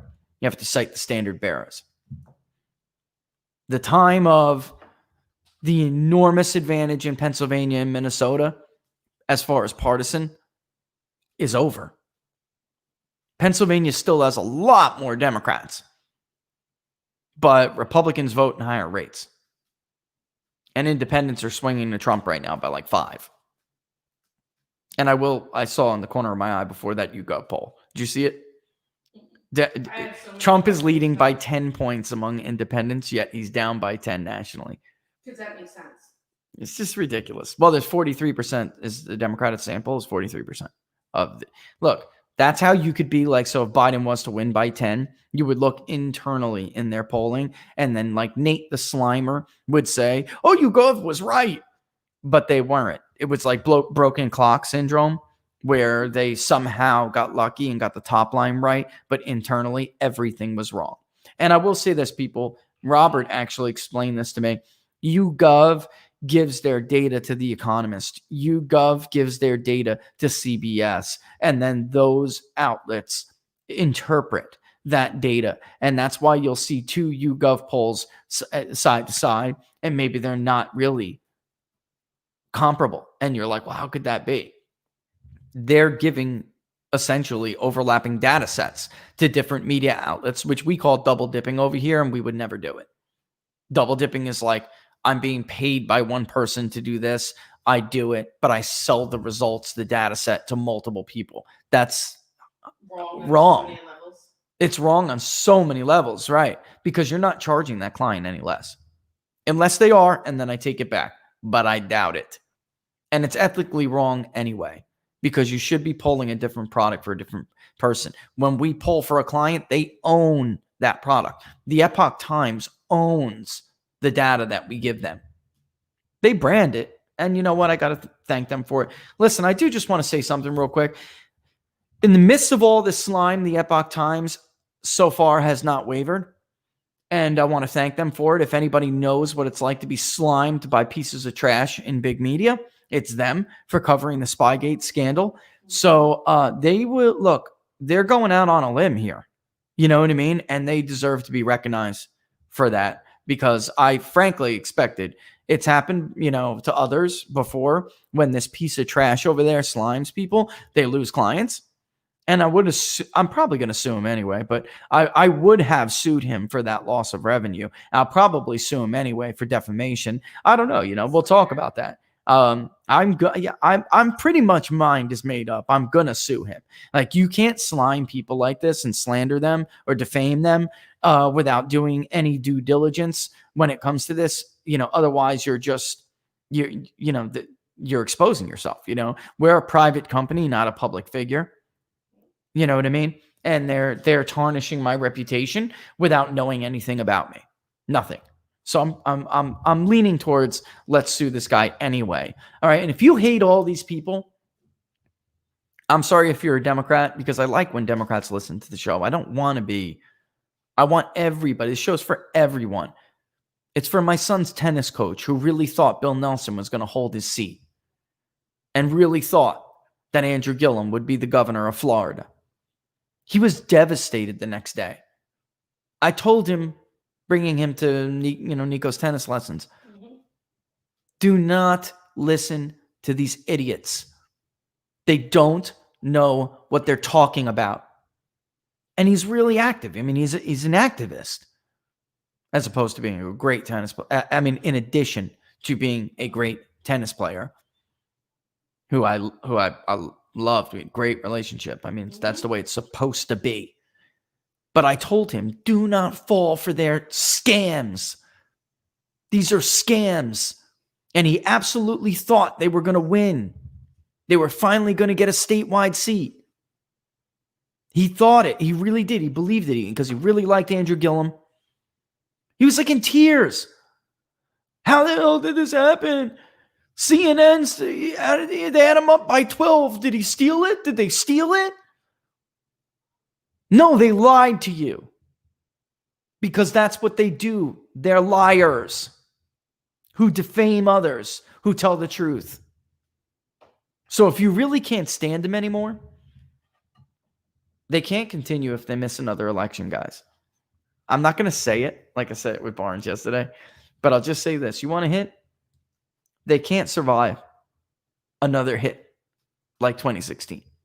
They only scraped by in 2018 because they used the House vote as a shield, which still wasn't right. They overestimated Democrats, but they used the fact that Democrats did take the House after all as a shield to guard against criticisms at the statewide level, which is more important, frankly, folks. Presidential election's not a national election. It's an election in 50 different states. And the state level polling is what matters the most. And they were wrong in every critical state, every single critical race. Joe Donnelly is not the senator from Indiana anymore. Bill Nelson is not the senator from Florida anymore. Andrew Gillum did not take the governor's mansion in Florida from the Republican Party. Claire McCaskill was not ahead of Josh Hawley ever. And Mike Braun led the entire time in Indiana. He led the entire time. Phil Bradenson was never going to be a serious challenge to Marsha Blackburn. Kirsten Sinema was never ahead of McSally by 10 points. That was always going to be a razor-thin margin, which they had to make up by voting for 3 days in Maricopa County in precincts that were liberal while Republicans were not. They had to dumpster dive for ballots. That all happened. And that gave her a 0.2% win. 0.2. So if you're sick of this as much as I am sick of this, then make sure you prove them wrong. They can't take another hit. They simply can't. They'll be finished. And I promise you this, you think the gloves are off now. If they're wrong again, and it's like an indefensible miss, I will never let up on them. I will never let up until I chase them back to the shadows that the slime balls came out of. All right? So let's take a real quick 30-second break for me to get some water, and then we'll go to Laura for your questions. You're watching Inside the Numbers with the People's Pundit. Follow me on Twitter, @People's_Pundit, right there. All right? And don't forget to like the page on Facebook. Don't forget to subscribe on YouTube. They can't stop us. By the way, Colbert put a copyright strike against me for showing you the clip about Kamala Harris where she said the riots won't stop, will never stop. YouTube didn't give me a copyright strike because I credited him. It was ridiculous. But they did say that he has the right to ban based on there's different laws in different countries. So I think like in Brazil, Argentina, Japan, and some others, maybe Singapore. So I don't know what it is. What that video is not, our post-convention video can't be showed because Colbert is a butthurt little beta boy. All right. Anyway, we'll be back in 30 seconds.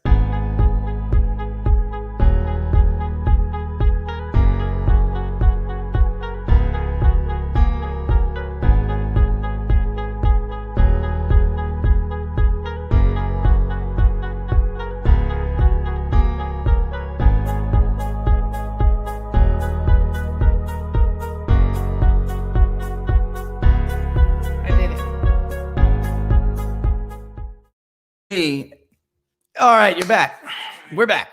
Inside the Number of the People's Pundit. Follow me on Twitter right there, @People's_Pundit. All right, it's Thursday now, folks. By next week, we'll be knee deep in Rust Belt data. We'll go over it together, okay? So let's go to question 1. Am I? Can you hear me? All right. Ashwin wants to know, when do you think the Rust Belt poll will be done? And I know when it will be done, but also when are you allowed to release it to them? I don't know why I muted both, but I did. All right. Muted it on the back end and on the mic. We'll have some pretty good idea by the weekend. I'm very superstitious, Ashwin. I don't like reading too much into the raw data. It matters almost not.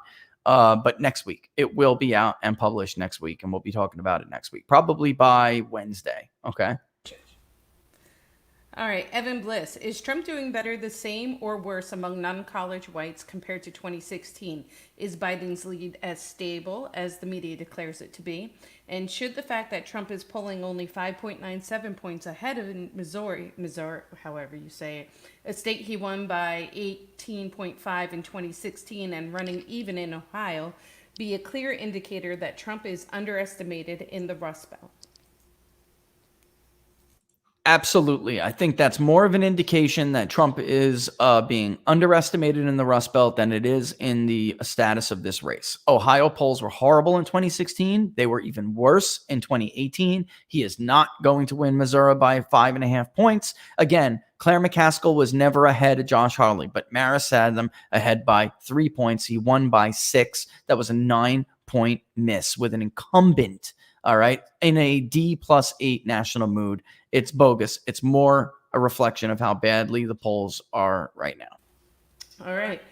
Eric Wong wants to know, I live in Minnesota and I saw that KSTP/Survey USA from yesterday and I was scratching my head. Trump is doing better in Minnesota, what is that? And Metro than 16 and down 9, huh? That's right. And it's if you look at likely voters, which is comparable to their Nevada. And so if you look at likely voters, which is comparable to the one that they released in early September in 2016, the margin is actually about the same for Hillary Clinton that they had. They were wrong then, they're wrong now. If he is ahead in the iron range, 61-27, and the Twin Cities, Hillary Clinton cleaned up in more than 60% of the vote, while Donald Trump only got 27%. If he is at 38% in the Twin Cities and 61% in the Iron Range, then Joe Biden's in deep trouble in Minnesota. He's in deep trouble because the rest of those areas, folks, they are not getting the responses necessary. They didn't last time. They're not now. And in the Southern, that little thing where they wrote about the South, I strongly suspect that they are double counting there. So like they'll tell you how Twin Cities and those burbs are, and then also include them in the South. When the exit pollsters release that data, that's not how they do it. So my point is, we're looking at exit poll data to try to compare from 2016 to 2018. The way they weighted by region and classified by region is unorthodox. And it was unorthodox back then too. And they were wrong back then. All right. So I don't think that poll is going to be right. I just don't. I'm looking at the demographics in Nevada. Again, I'm telling you, I'm skeptical. Democrats are consistently underrepresented in the state of Nevada. I think that he would need a much stronger vote in Reno because Clark County, the ballots out there are litter in the streets. It's not going to be an election with integrity. I'm sorry. It's just not. It's not my fault for telling the truth about a system that they set up. They set up this coming disaster. They set up an election no one is going to believe in. So me saying it's not my fault. I'm not sowing distrust. They did it by doing it like this. In the era of big data, there is no reason why identity protection technology cannot be implemented in the vote. And we've been over this. I just don't think, I know what John McLaughlin's polling is telling him, Laura, which is his inside pollster. I don't think so. I don't. I think Joe Biden's going to win Nevada. Right, Mike V wants to know, when we hear Trump's internals, do you have insights into what they are looking at? Is it the combination of polls from John, I can't say his name, and data from Brad Parscale? So they'll look at data from Brad Parscale to look at maybe the early vote. They did that last time. And then they'll look and see where they have votes that maybe they need to get out, where they have to turn people out, maybe where they're lacking. And so, I mean, it is a little bit more sophisticated. But as far as John, he just provides that polling data. I'm with Barnes 100%. I'm not here to suck up to the president or members of his team. I think they're incompetent. I think that Donald Trump steps on his own toes. And with competent people around him, this wouldn't even have been a race. Coronavirus certainly was always going to hurt him. But I've been in the same race with his pollster. And what I mean by that is I have been the pollster for one person in the race against somebody who was in the race with him. And on numerous times, he has led them astray. I would be very, very skeptical of any internal polling that he does. I'm sorry. I just am. Guard of Liberty wants to know, I don't see how Trump can be doing so much better in the Iron Range and reducing Biden's margin in Minneapolis and losing Minnesota. Is he losing the Southeast by that much worse than last time? Yeah, so the answer to that is no. That's what they are saying, but I think they're including like areas like Ramsey's and Washington, and I think they're including those areas in when they say the South, which, by the way, exit pollsters will not do. Olmsted is the only remaining competitive southeastern county in Minnesota at the presidential level. Trump carried the South 56-37. Olmsted held on for Hillary Clinton by a little bit, a hair. In 2018, when Democrats had a great election, again, the Trump campaign's right about this, or really, it's the Republican Party of Minnesota who gave them that data. They are right when they said in 2018, Minnesota kind of artificially looked like it was swinging back blue because they were missing 250,000 working class white men alone. That is true. I read it. I didn't believe it. I heard about it. People told me about it. I didn't believe it. I went and ran it myself. It's true. Over 250,000, actually. A little bit over, about 263,000.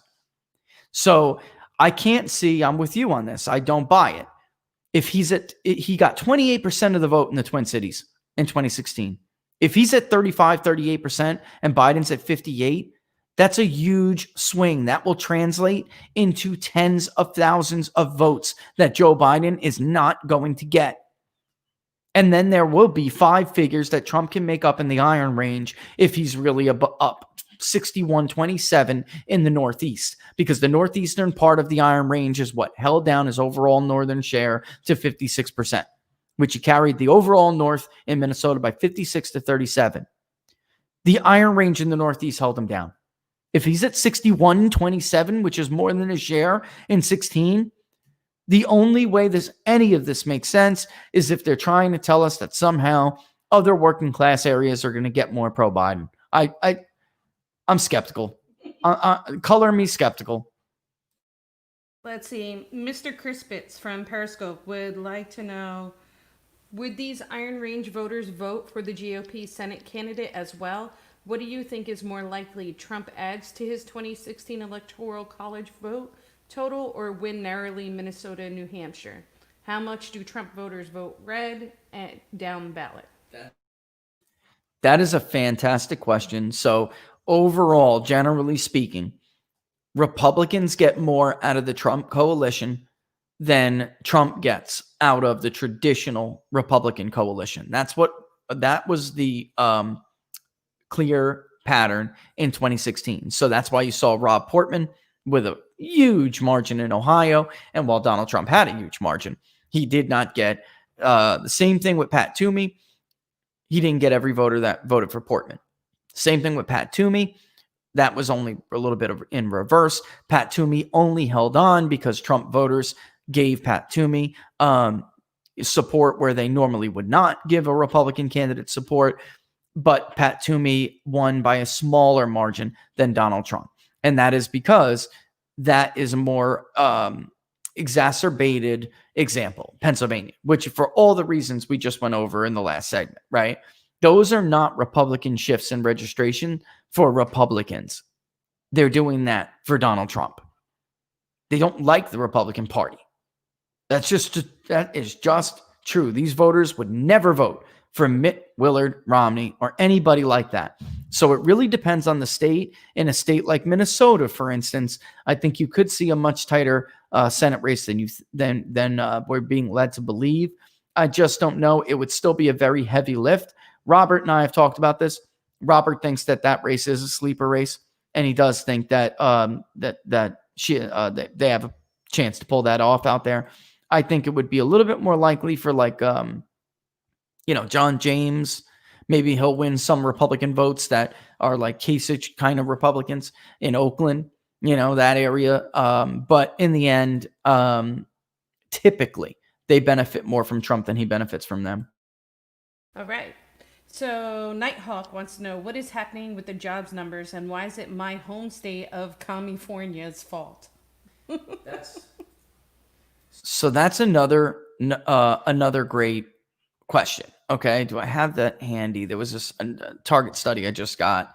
I don't have it handy, but okay. So California, Nevada, right? What were some of the other ones? The District of Columbia, New York, right? So these blue areas, you're seeing chronically high insured unemployment in these areas. The rate is higher consistently than the national average. We also saw the most hit to economic activity from them. They are holding down the nation. Even the Bureau of Economic Analysis cited yesterday the prolonged effort to keep this economy from reopening fully and operating at full capacity is starting to really hurt the economy, the labor market specifically. So all other sectors and industries are rebounding back at breakneck pace. But this is being hurt. And part of that is some of the provisions in the CARES Act that I told you about. Unfortunately, if you let people stay home instead of having to go back to work, they will. The jobs are there. The jobs are there. The JOLTS report, the National Federation of Independent Business Data has showed the jobs are there. The people are either afraid or they don't want to go back to work and they'll take their unemployment check out of laziness. I mean, that's just reality. So them doing this, because the longer you keep those supply chains and supply lines cut, the more impact long-term it has. them doing this, it is their fault. They're holding the rest of us back. And now the data, by the way, is overwhelming. The lockdowns were not effective. And the more strict lockdown, the worse economic impact and the higher COVID caseload. Right. PC Perspective wants to know the article of American Mind by Michael Anton titled The Coming Coup. Has he read it? And if so, what are your thoughts? So I got interrupted. I saw briefly a segment on Laura Ingraham with him on it. And I went to read it. And then I got interrupted by a client, and I never circled back to it. I promise I'll read it. We'll talk about it tomorrow. Ask tomorrow. It's Free Will on Friday. And I'll give you my thoughts on it. I will say this. Anton is hated by the left. He's hated by establishment Republicans. He's brilliant. He's brilliant. Okay. Omen, does Survey USA do third party? That is a great question. And I love the guys at Rasmussen. But saying other or not sure, or whatever, is not good enough. It's not good enough. But Joe Jorgensen, the Libertarian candidate, and Howie Hawkins, the Green Party candidate, will be on the ballot in all 50 states. It is not good enough anymore to say someone else. If there is going to be someone else on the ballot, then the ballot should read Donald Trump and Mike Pence, Republican. Just like you have to mirror the way the ballot looks in the voting booth. All right. So how we always do it, and you guys can look at the checklist and the questionnaire from the Epoch Times poll. Donald Trump and Mike Pence, Republican. Joe Biden and Kamala Harris, Democrat. Joe Jorgensen and whatever, Libertarian. Howie Hawkins and whatever, Green. In a state like Minnesota and a state like Michigan, you are really going to blow your numbers up if you don't add those people, right? Or and Florida is another one. They get significant vote shares. And it does impact the race. And it did this again they did this. Survey USA, they did this in 2016. And that's, I don't know why people tell some other candidate is simply not good enough. That is not good enough. We have done this before, and we know that when we don't state the party and state the names, it impacts the result. It skews the result. You have to mirror the ballot. Okay. Sorry, you caught me off guard. All right. Theodore Novak wants to know wants to state your analysis in Minnesota and PA greatly appreciated. Many references to New Hampshire, but no hard opinions offered. Please comment on New Hampshire. So I want to use tomorrow's Free Will on Friday. That's funny you say that.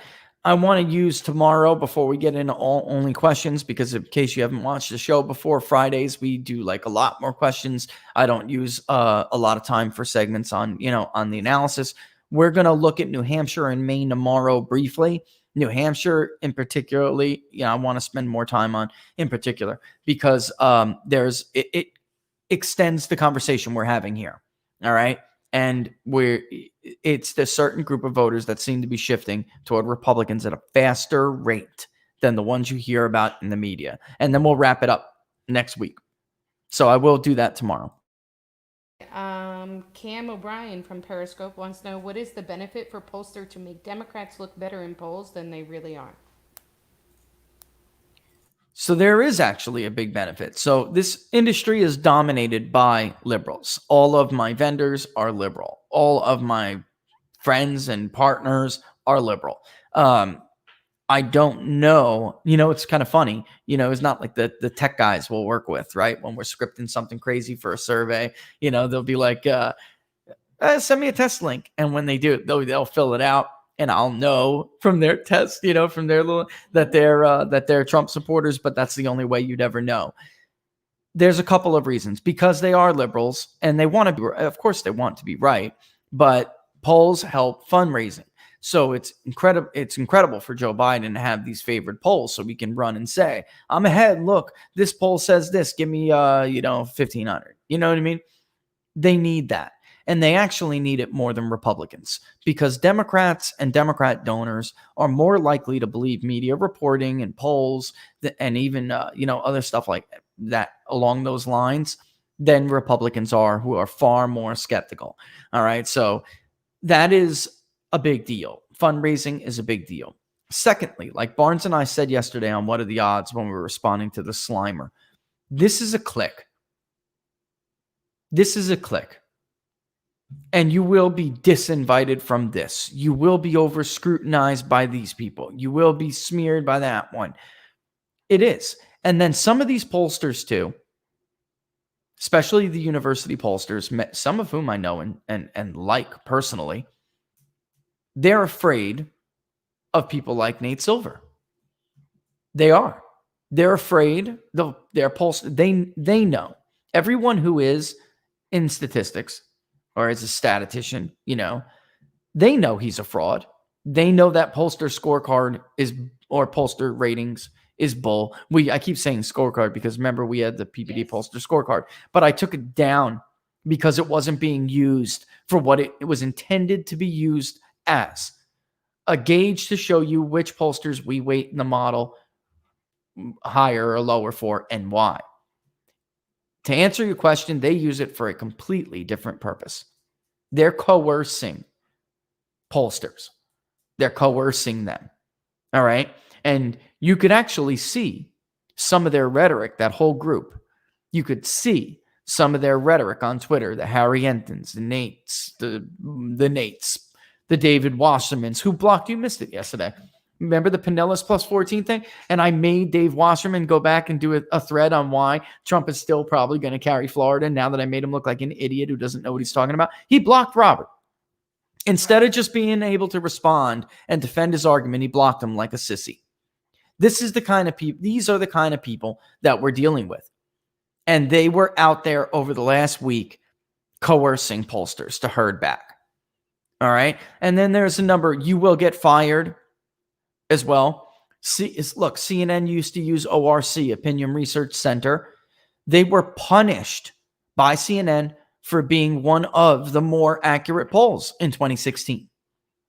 At least some of them, they were wrong. Like in Nevada, they were wrong. But they had Trump the bump after the convention up by 2 nationally or 1 now, whatever it was. They were actually penalized for showing a competitive race when others showed a route for Hillary Clinton. You will be fired. They worked, Opinion Research had that contract for years, and they were fired for telling you the truth. So there's a lot. I could go on, but that's a few biggies right there. Vince Locker wants to know, how does the House and Senate look, Rich? It seems like it would be a huge lift to retake the House, but how about GOP control for Senate? So I actually don't think it'll be that big of a lift if it's a good election for Donald Trump. However, Republicans made some very poor decisions this year with their candidates and choosing their candidates wisely. There are races where I think it's going to be much harder to win than it would have been if they would have picked another candidate, for instance. And I was right about Mike Dittmer. He should have been the nominee. There was probably something screwy going on over there. I mean, some of that data, the undervotes, were a little bit ridiculous. And in some of the areas in Oakland, the turnout rates did not match Ingham. And the bottom line is Paul Young is a weak candidate. He's a weak candidate, and he's probably going to lose to Alyssa Slotkin by a painfully tiny margin for people who want to see Donald Trump, have coattails to drag across the finish line. It will also make Donald Trump's job of winning some of these states harder, because the 8th Congressional District in Michigan is a district that Donald Trump needs by at least 7 points. If it stays in Alyssa Slotkin's hands, it'll be harder for them. It'll be harder to do that. So, they made some poor decisions, but it's not impossible, because Republicans only need in the teens right now. The House races There are always these that come out of nowhere and they hit you with a left hook. They just come, nobody was even watching or following them. In Washington, Republicans, their vote got out in that primary. Dino Rossi's old seat that was lost in 2018, I could easily see that swing back.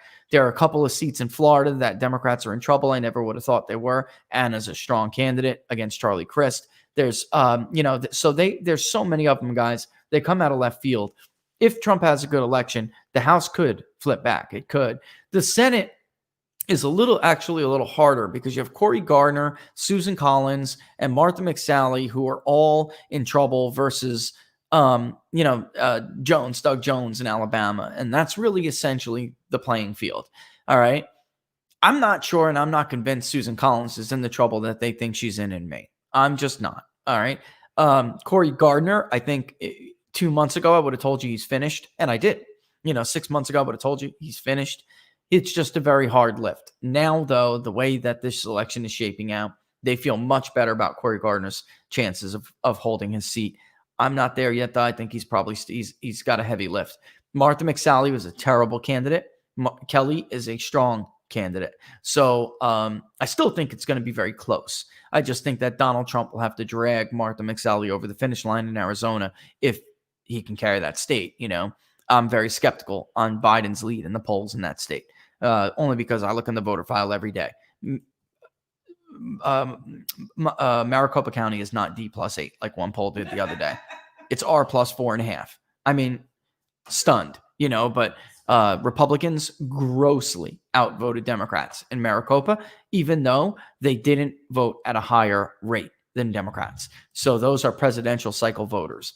I think the Senate it's going to be a battle for that Senate. It is. It's a bad year for Republicans.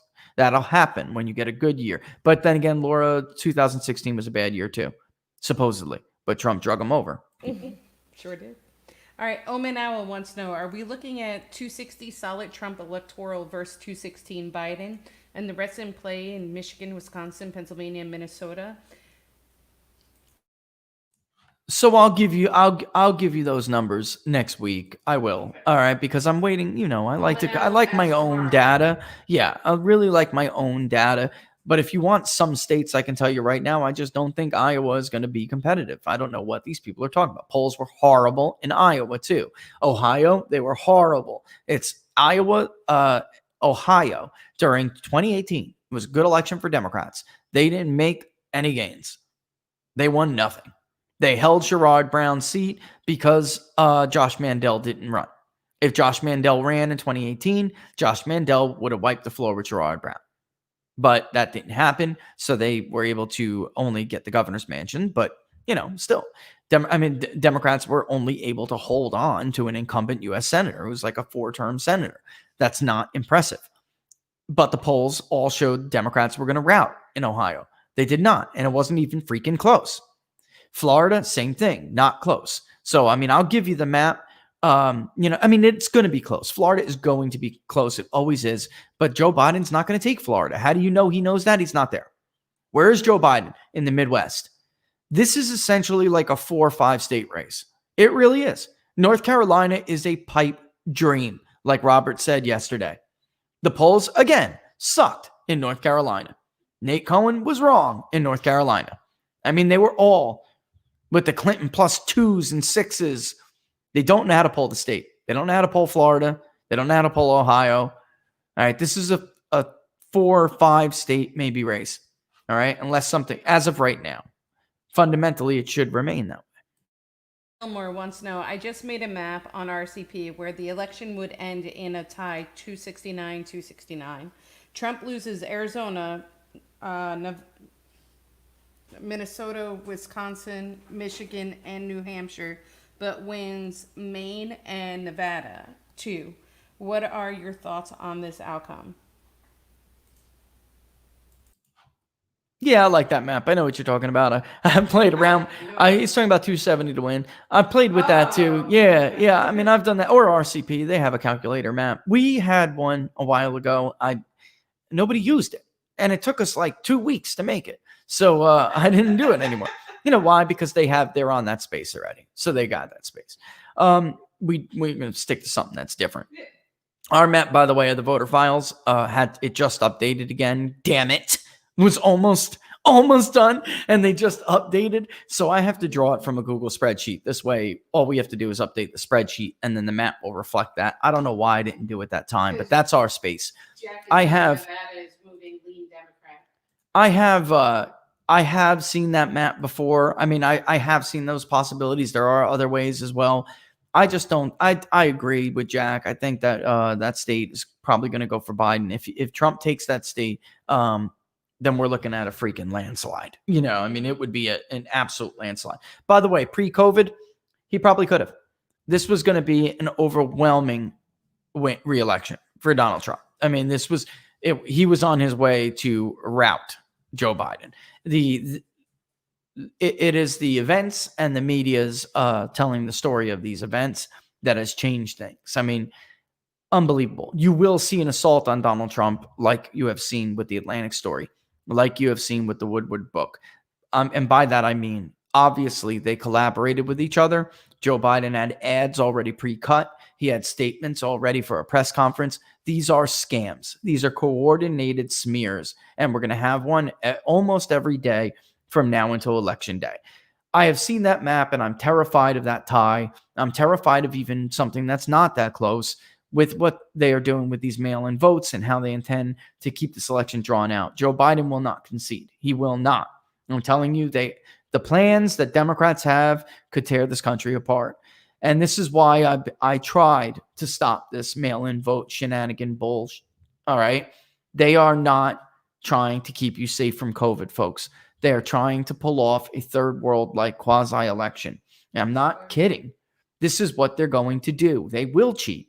100%. Anyone who tells you otherwise, they are lying to you. They are filthy liars. Anyone who tries to put a stupid little study from academics who've never observed polling stations in their life, they're lying to you. All right? They are going to try to cheat. And that has always been my fear, that kind of scenario that he just brought up. So that's my thoughts on it. It could absolutely happen. I hope to God it doesn't. Because I think we'll just start killing each other. I mean, really, or we'll set ourselves on the path that will end in us killing each other. Yeah, absolutely. Right. At Penzi from Periscope wants to know, does Trump have a better chance in Minnesota than Michigan, or both? So listen, I've long thought that was the case. Let me give you a couple little simple demographics here, okay? In the voter file, let's look at race, all right? Michigan is 75% white. Minnesota is 87% white. Michigan is 15% black. Minnesota is 4% black. Michigan is 5% Hispanic. Minnesota is 4% Hispanic.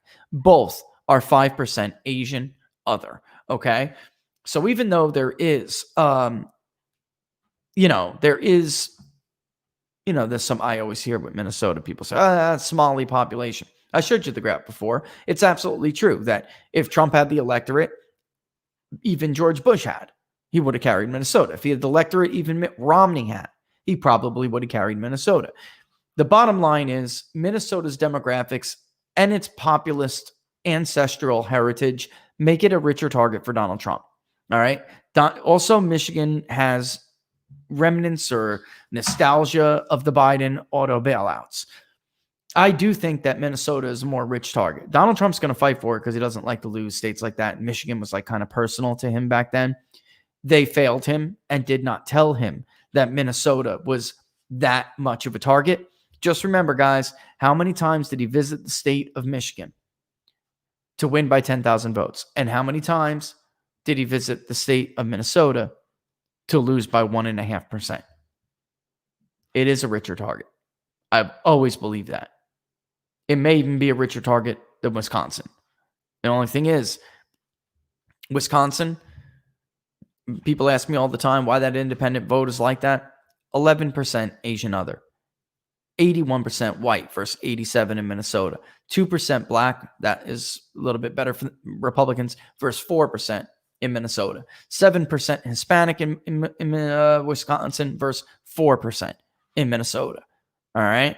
So if you have somebody who can cross over that Democratic ancestral heritage, working class, because the Democratic Party in Minnesota is not the national party like it is in Michigan and Wisconsin and Pennsylvania. They are a separate entity, and they're in civil war right now with the national party. So there's an all-out revolt among the Northern Democrats in Minnesota. There's an all-out revolt. And if the West follows, Trump could even, because he did voting, as a matter of voting, they hate the national party. They feel like they don't even belong to it anymore, but they don't want to leave the Democratic Party because they still believe in some of those issues. It's just that Trump represents them better, even though he's a Republican. It's crazy, but those are, as are the ways of political realignments. All right, sir wants to know, what about Corky Messner winning the New Hampshire Senate GOP primary? Yeah, I saw that. I also saw in Rhode Island the ballot harvesting, which they made, legal. We'll talk about New Hampshire a little bit more tomorrow. That's going to require me going into stuff, all right? But Trump's influence in that race is noteworthy, and we should talk about that, all right? But yeah, look, Ayotte, for instance, was not a good fit for New Hampshire. She won in 2010 because it was a wave election for Republicans. She lost in 2016 because she was never a good fit. She should never have been there. And you get defined over the years. Messner's a lot different. Kelly Ayotte, New Hampshire, like Minnesota, very anti-war. They don't like interventionalism. And Kelly Ayotte burned herself. So it is potential, it's potentially possible that, the polling there is way off too, and that turns out to be a much closer race. But in the end, we'll talk about this a little bit more tomorrow because I have no reliable, potential head-to-heads. Right. So Big Slick wants to know, can you give insights as to why Biden is running ads in the New York City market? I'm getting them in southwestern Connecticut. That's kind of funny. Well, I mean, you have parts of Connecticut that overlap with... Oh, Connecticut, he said. He's getting them in southwestern Connecticut. Okay. Yeah, so some of this, he had a lot of money, and they just started throwing around that money like crazy. I mean, that's for the House. That is for the House, so to hold on to some of those areas.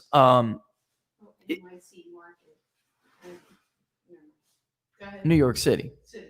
Yeah, well, there are overlapping markets. Yeah. And then, and then also too, the tri-state area, right?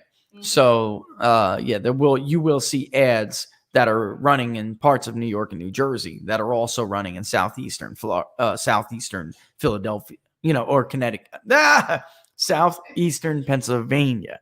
So overlapping tri-state markets there, so, I didn't know he was getting them in southwestern Connecticut, though. He may be trying to hit, even if it's southwestern Connecticut, he may actually be trying to hit that area that more encompasses what you used to call Biden town. But it's not working, is my point.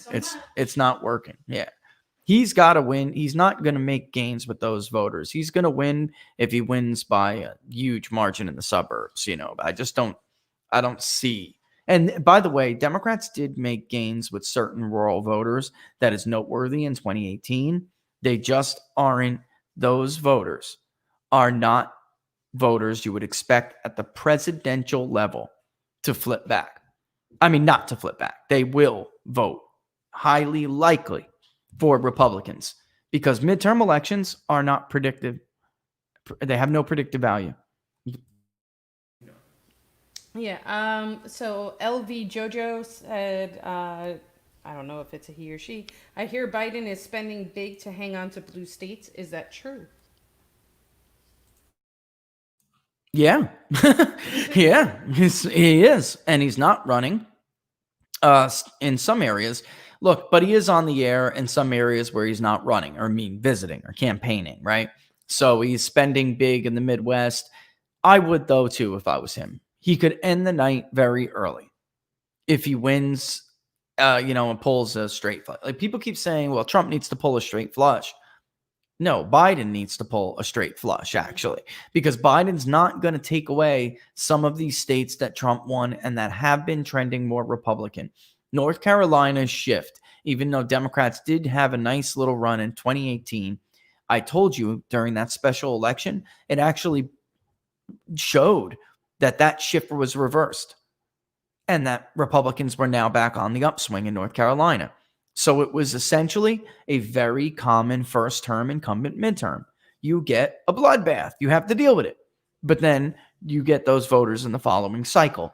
That is the history. Not all this faux crap you keep hearing from these fools who want you to believe that a midterm election has predictive value. It doesn't. It never does. 9/11 to 2002 actually showed a shift toward Democrats. Bush barely held on. So in the one example you can cite me, it actually showed movement against them. All right? Back to, like Florida, North Carolina. Some of these, they're not getting them. So Biden's got to run in the Midwest. He's got to run. It's pretty clear, he understands nothing. He's totally lost in the sauce. But his campaign, at least somebody in his campaign, understands that if they head off Trump in what are the Midwest battleground states, but they are blue states, they shouldn't be battlegrounds. But if they can head them off there, then they can end the night early. Donald Trump's win was so big in 2016 because of those Rust Belt high electoral vote states. Pennsylvania is a big electoral vote state. He actually could have given up Florida. He could have lost Florida and still won the election, But I would look, if I was Biden, maybe he has a better time picking off Arizona than he does picking off Florida at this point. I really do. So look at where campaigns go, guys. Don't listen to what they say. All right? Look at their actions. All right? All right, let's see. One more, when's 12/26? A few more. Tomorrow's Friday. Oh, okay. Fine. I'll concede. All right. But I'll reclaim my time tomorrow. I know you will. Tracy Pearson, how do you square the Dem high poll participation with the Dem enthusiasm gap? That's a great question. It's a disproportionate share. That's a cultural class divide. So it's a disproportionate share of certain people who want to participate and tell you everything. Like, the post-grad academic will talk to you on the phone for 30 freaking minutes. I mean, it's unbelievable. But that's also why they're not the only ones. And this is what I was trying to explain. They are a relatively small share, not only of the Democratic coalition itself, but of the entire electorate. So they may be enthusiastic, and they are, by the way. Like, graduate degree liberals are enthusiastic, but they are nothing of the electorate. 16 to maybe 19% of the overall electorate will be post-grad. Of them, maybe 6 in 10, 7 in 10 will vote for Biden. That means 70% of the. So really, 12%, 13% will say they're enthusiastic for Joe Biden. That's nothing. That's abysmal. But they overwhelmingly and disproportionately so want to participate in these surveys. All right. I hope that answers it. But, that really goes to show you how overrepresented they are in these other polls. And there will be a lot of people who are saying they're not enthusiastic, but they're still voting for Joe Biden. They may not show up. And that's a big risk to some of these pollsters. So they're not screening them out of their likely voters, because they just started that. They're not screening them out.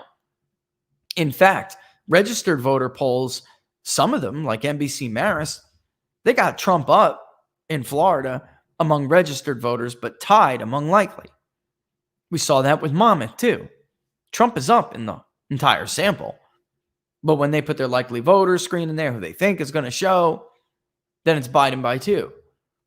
So it just really says more about the way they're determining who is and who isn't going to vote.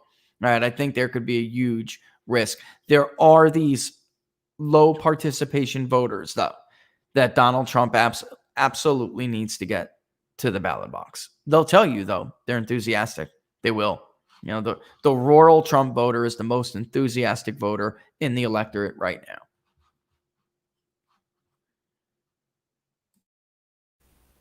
Oh, that's Oh, it. more? Oh, wait, No, no, no, hold no, up. no. She You thought it was a you wrap. messed Two up. All I right, did mess chilling low. Question: should we be worried that Rasmussen has Trump down by 9 in Michigan? It's 9. I thought it was 8. They gave me that poll It was like earlier. 9-8. Yeah, I get to see their stuff before it goes out. The weighting looks all right. I mean, let me just say, I'm trying. There's not in Michigan. I it's going to be hard for Donald Trump to hold on to. You have the Democratic governor there too, who hates him. She will allow cheating in Wayne County. There's 1 million ballots almost they could fill in if they freaking feel like it. I mean, but aside, Michigan looked. I think it was 6 for us going into October, right? So Michigan looked big for Hillary Clinton. It's kind of like Wisconsin in the sense that the decided voter is more favorable to Democrats because they have that edge there, you know? So it is what it is, you know? What? I don't know. What is that? Donating $1,000 to Ali Alexander? I don't know. Spell check donation. I don't know. I don't ask me about what donating to people or not. I don't know if that's a conversation maybe That's that a I'm missing. conversation Okay. you're- Just be careful who you give your money to. All right. I'll just say that. Yeah, I would tell people that. Be careful who you give your money to. All right. But yeah, so basically it's like Democrats appear to have an advantage in early polling, even in our early polling in some of these states, because they're just more decided people. But again, do I have it uploaded? I don't think I do, but I can look at it really, really quick. So for instance, the weights look pretty good, but they got Trump. Oh yeah, it is 8, 51-43. Some other candidate, again, I just don't think there are that many undecided people in Michigan. I just don't. 3%. I just don't, folks. I mean, the weights look good. They were saying themselves this morning that their early polls overestimated Hillary Clinton and then tightened later. They tweeted something about Emerson to try to show that even Emerson, same thing happened with them. I don't know. I mean, I don't know. Let me get my own before. I like those guys over there. I do. But they had Biden up by 4 in Ohio. He's not up by 4. I mean, we just have a disagreement of opinion. We just disagree. All right. I'm a little skeptical. Again, you have to mirror the ballot, Laura. You know, so like, let me show you let me real quick before we go, let me show people really quick what I mean by mirroring the ballot. Okay. You all know what it looks like when you go and vote. Okay. And it says, you know, who you're going to vote for, so-and-so, so-and-so, so-and-so. All right. Oh, that's not the, damn.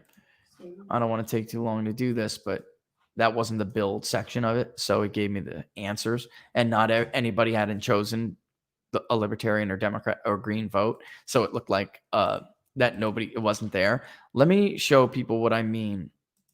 This is how our survey looks. Okay. Do you see where it says, where am I? If the election were held today, and I know it's a little bit harder to see. Let me try to zoom in. If the election were held today, for whom would you vote? And do you see how, and by the way, wise asses, this rotates at random. The only thing anchored is undecided. So Donald Trump is not going to be the first choice all the time. It will rotate at random, even though the ballot doesn't, by the way. All right. But undecided is anchored. Howie Hawkins could be first next time. But the incumbent is always first on a ballot. And it has to mirror the ballot. So it says Donald Trump and Mike Pence, Republican. Joe Biden and Kamala Harris, Democratic. Joe Jorgensen and Spike Cohn, Libertarian. Howie Hawkins and Angela Walker, Green, undecided. In some of these states, we know there will be somebody else. So we have to give, we have to give that other choice that, maybe it's some other like constitutional party candidate or tax something candidate, right? Because some of these states have those. Folks, you have to put the names of parties that are on there. You have to. If it's a minor party, you could say somebody else. But when you talk about the state like that, the Libertarian and the Green, we have considerable vote shares when we ask about these candidates. 2%, 3%, 4%. And when you say their names, they get higher vote shares than when you just say someone else. It's proven. I mean, there's no doubt. All right. So I'm just going to leave it at that. But let's rock and roll. Alora's got her hand up. Here we go. Adisha Chapman is a new subscriber, and this is a good question because I'm sure all your followers want to know. Do you have an election night show? We haven't announced it yet. I'm going to probably do two different things. But I have been asked to go to a studio on election night with people from Twitter, I'm sure. And we're going to do something that is data-driven, because election night is going to be a quagmire and very, very confusing to everybody. All right?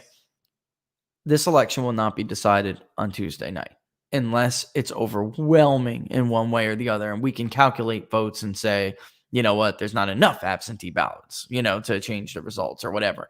But don't bank on it. And one of the only reasons why I agreed to do this was to explain not only to the audience, but to them who want to do it as well. Do not expect this election to be over on Tuesday night. All right. So just put that in your pipe, man, and smoke it or whatever. Take that to the bank. All right. Take it to the bank. So, I guess we're not ready to announce it yet, though.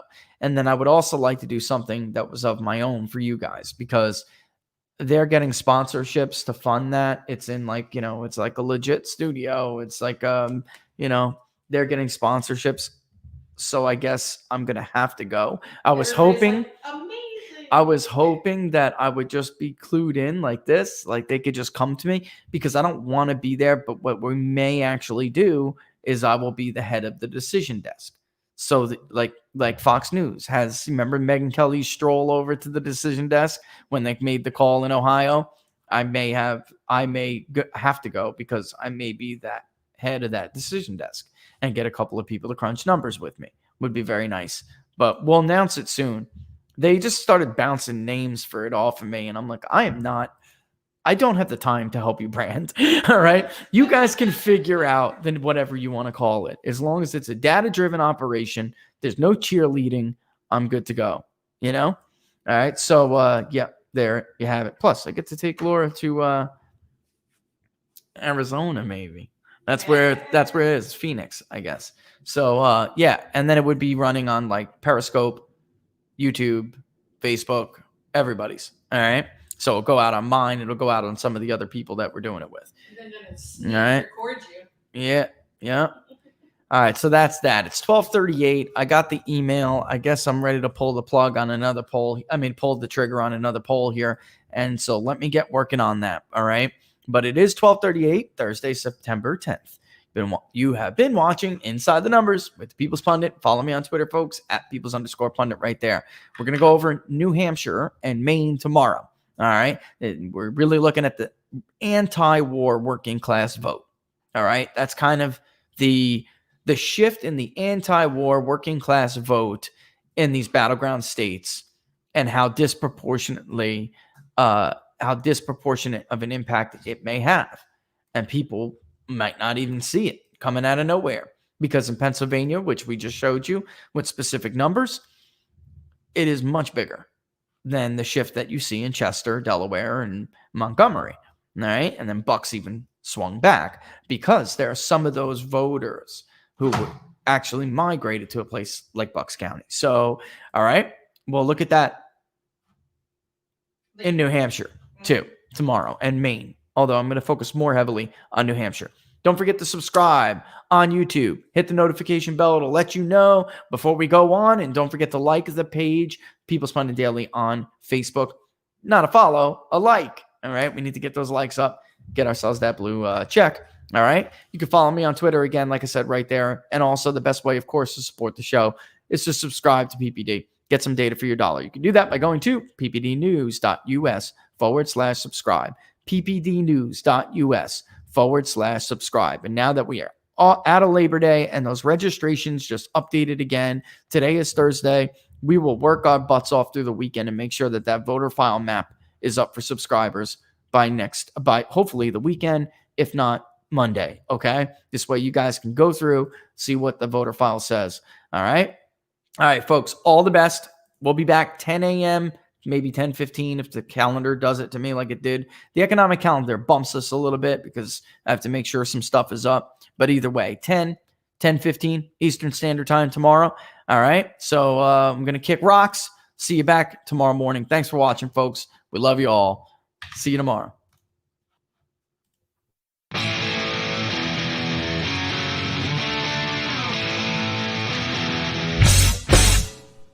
How much you wanna up it, that I can get you back inside your head, before the summer ends, and spread a little love. Just for a little fun, I'll make you come back to me before the rise of every sun. Baby, it's meant to be, I know you got a man, but he don't understand. You're gonna be a heartbreaker, you're such a love taker. So just suck me in and you can toss me like a cigarette, 'cause I just wanna be a bad habit, yeah.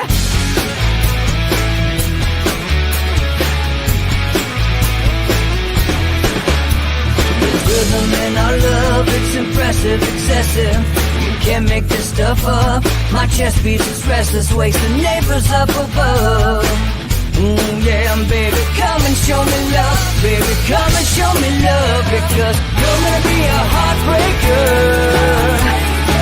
You're such a love taker.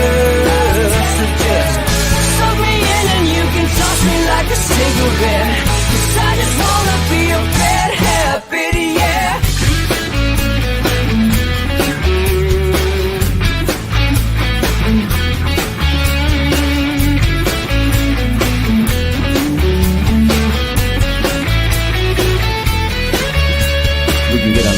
Take a one-way ride, steal us away to find a place we can hide. It wouldn't take much to spear for knives to give in to the need and leave it all behind. 'Cause I know that you know that I know that you want me. You told me, now show me, come blow me away. 'Cause I know that you know that I know that you want me. You told me, now show me, come